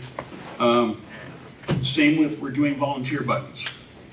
The idea is to have the SCNC colors, SCNC, volunteer, hi, I'm, and then a white space where they can put their name in with Sharpie, so when people show up at an event, they get a badge, they're official, everybody knows their name, they're interactive, and it's a minor souvenir to take home thanks for your service. What else are we doing? Somebody here had an outreach thing. About adjusting the, making a change to the webpage. Noted, we'll see what we can do. I'll talk to my IT expert. Ollie, you got some things, right? No? You haven't missed anything? Adam, on the t-shirt update, social Oh, yeah. media is continuing to grow. On the website, that one we're gonna have to talk about in details. T-shirts are in hand. Here tonight? They're currently hiding at my house. Thank you for picking them up. You drove up to Westlake. Yes, I'm gonna go out to Westlake. Well, I had to go to Woodland Hills anyway, pick up something for Her Highness, and I'm too old to be a homeless veteran, so I drove the extra few miles. Nice people out there. Public comment, Barry. Eric. Just once again, I think the outreach bill of rights is an idea that's worthy of consideration. It's an idea to ensure that various projects are brought to our attention by the city before they happen, so that we, have a chance to weigh in. So I brought it up in writing, and I'll just leave it there. Okay, if you write it up, my committee will consider it. Great, thank you. And I do have one thing to add. On the social, about posting about meetings, just send an email to me and Mark, Randy does Twitter, Mark does Instagram, I do Facebook, but we can post your meetings on Facebook. And then also, if everybody doesn't know this, on the 7th, there's a pancake breakfast at Beeman Park, there's the big event from 3 to 7 on Ventura Boulevard, and that night there's the Tahoma Fair, so it's kind of a holiday celebration in Studio All on the City. 7th? Yes. All on the In the 7th, and full I didn't know it until I brought it all in. And the pancake breakfast, they came to us at the very last minute. It didn't help that our committee meeting got dropped. I screwed them. Huh? I totally screwed them. No, you're not taking any blame. I'm chair, it's my responsibility. All right, great. But they were not exactly forthcoming with all the information they need to give us. They've come to the neighborhood council before. They know better. We will find out if this is an ongoing thing. It will be on the radar. Like I said, I'm planning Tasco for the end of June. It's still November. I'm all about forecasting because I'm an expert in procrastination, so I need to get started early. And we shouldn't be doing last minute stuff at the board. We should be planned out ahead so that 45 days out from the event, everything's locked. At that point in time, if the good idea fairy comes up with something, you just duct tape their mouth and write it down for next year. You don't go around doing last minute changes. So we will be much more efficient and much easier to get things done if we plan ahead. Okay, good. I'm going to move on now to Public Safety Committee update. Michael Piscatelli. I'm so sorry to put you last, but I hadn't put you last yet. Doesn't matter, I'm fine, perfectly fine. Hey everyone. That's the only reason why. You're all good, you're all good. East Valley, East Ventura cleanup, yes, thank you Lisa for putting that together, into Krekorian's office. Awesome time. Bagels were phenomenal, they really were. So was the coffee. That coffee was not bad, but those bagels were insane. But thank you all who showed up, because you guys, more people than I thought would. So I am so happy, it's probably because of the bagels. I didn't show up because there weren't any donuts. Yeah, you would have loved those bagels, I promise you. So thank you for that, it did great. We hooked up with the Toluca Lake Public Safety Committee because I agree with Richard Adams that we need to all band together. So we will be moving forward with hooking up with more public safety committees for talks that are coming up, blah, blah, blah. Rachel has put in for use of Walter Reed, so she did. I know Brian's on that, I don't know if you were on that, but so anyone else who wants to know, with the committee wants to go there, hopefully that'll come through somewhat soon. To get through these quickly, the Sunswept Drive. If you guys don't know, Sunswept Drive is when your back is at Bed Bath & Beyond, you're looking up at that big bridge right there. There are a bunch of addicts that are living there who almost have lit the entire hillside on fire numerous times with the multi-million-dollar mansions there. I went to a meeting because I was out of state for a while, so I didn't go to Jessica's meeting with Krekorian's office, but I went to a meeting with the stakeholders there. Wonderfully all pulled together. There's probably about 20, 25 people at the very least who are all got together, and they are trying their damnedest to, let's say, block it off and make it safer for everyone involved, because that's a big hazard. They're going to be showing up, I think, a few more times to our meetings. Here's my thing, CEASE. I know people get sick of me talking about CEASE. CEASE being the civilian LAPD patrol, making an impact every single night we go out.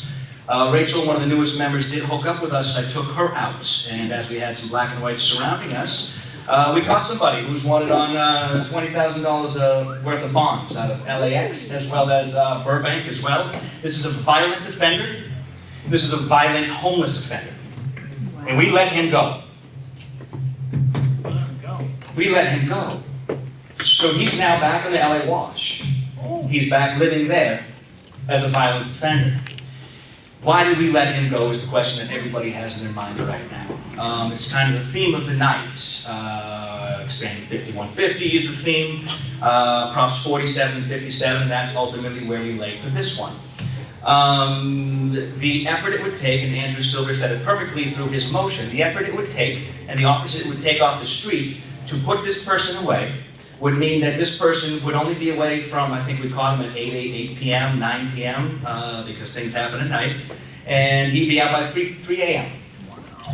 So, when another call came through, and they did catch the other person, because the quick story on that is this person had called up in the hills, this person had wandered into their home looking for water. That was just a ruse. So anyways, this person left. They hit another spot a little later on. Those officers who were going to arrest this violent offender, well, they went over to go catch that person. So this is my point, and if you don't understand, please roll with me and see so you can get a first-hand account. You obviously know when we were down there with the homeless person who did the fires right on Arch Drive. The person who the following week stole the $2,000 bike, admitted to more crimes in their area, and was shipped back to Tennessee from where he came from. This person right here, who I also caught, had to let go. So now we know we have a violent offender down there. We have to change our minds, please. Everyone's not a Mark. And a Mark, I think I've already said it, is a wonderful human being that we all wrap our arms around. But please, let's jump outside of our bubbles. An easy way to jump outside of your bubbles to roll with me. Michael, I know you want to, and I've already reached out to Antonoli, sorry, I'm Italian, I'm a bad Italian, forget that I. And we will go out.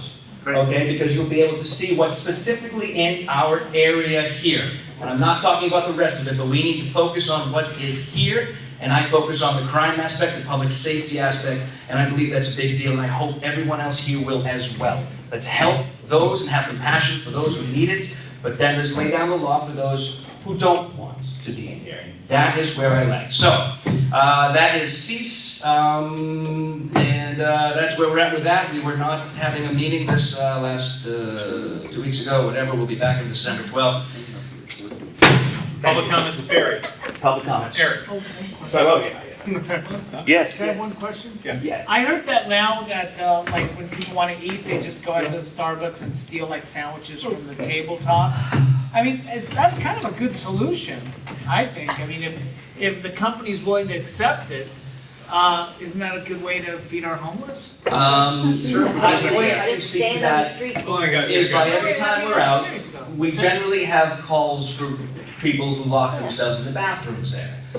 We have had people grab and run. Again, this is when I'm working on It's a cease. regular thing, there's like a person that comes Well, in let and me grabs answer and that. runs. Yeah. Well, you know, that's my answer there, is that there are regulars here, and because I was living for almost a decade at Ventura and Vineland, I got to know them, moved away, and now I come back and people have changed. But the essence of who we have here in Studio City is different than the rest of Los Angeles, not all of it, but we have a specific sect around here. Kind of tone, like a tone of homelessness, like. I do believe so. My own opinion is yes.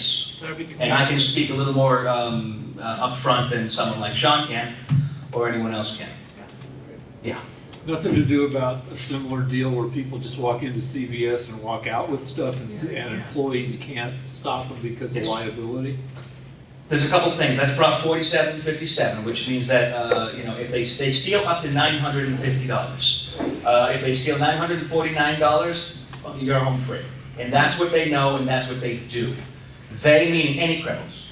Any criminals, okay? So they will go into CVS, they will go into these wraps. That's why this area you live at is the worst area right there, Ventura and Vineland. You will do that. They try to get guards there. We've done some other things when I first became chair that we have police going there now a few more times. But that's what they do, because we voted for Props 47 and 57, and in the election year coming up, we have to realize that. Who's weekend? Hold on, no. Richard Niederberg. Another issue is that because the restaurants cannot give away uneaten food is perfectly good, but it's okay if it gets stolen. It is not the restaurant's responsibility. We didn't want them to have it, but they stole it. And then they get away scot-free. Great, well, thank you very much. Thank you. Appreciate it. Vote to adjourn. We're gonna move on to, this is just announcements, this is like kind of the Dunn's way of saying we can talk, so, but they have to be actual announcements. Now would be the time if any board member has any to. I forgot my motion during outreach. Talking about the December meeting. Traditionally, the December meeting, when we have one, we upgrade the food a little bit better than just pizza and cheap pasta. I mean, you can't eat that stuff every week of the year. We need to spend a few more bucks. I understand the issues with the neighborhood council funding, but if nothing else, can we propose a motion on the floor? Can't do motions on the floor. Okay. They ran me on that.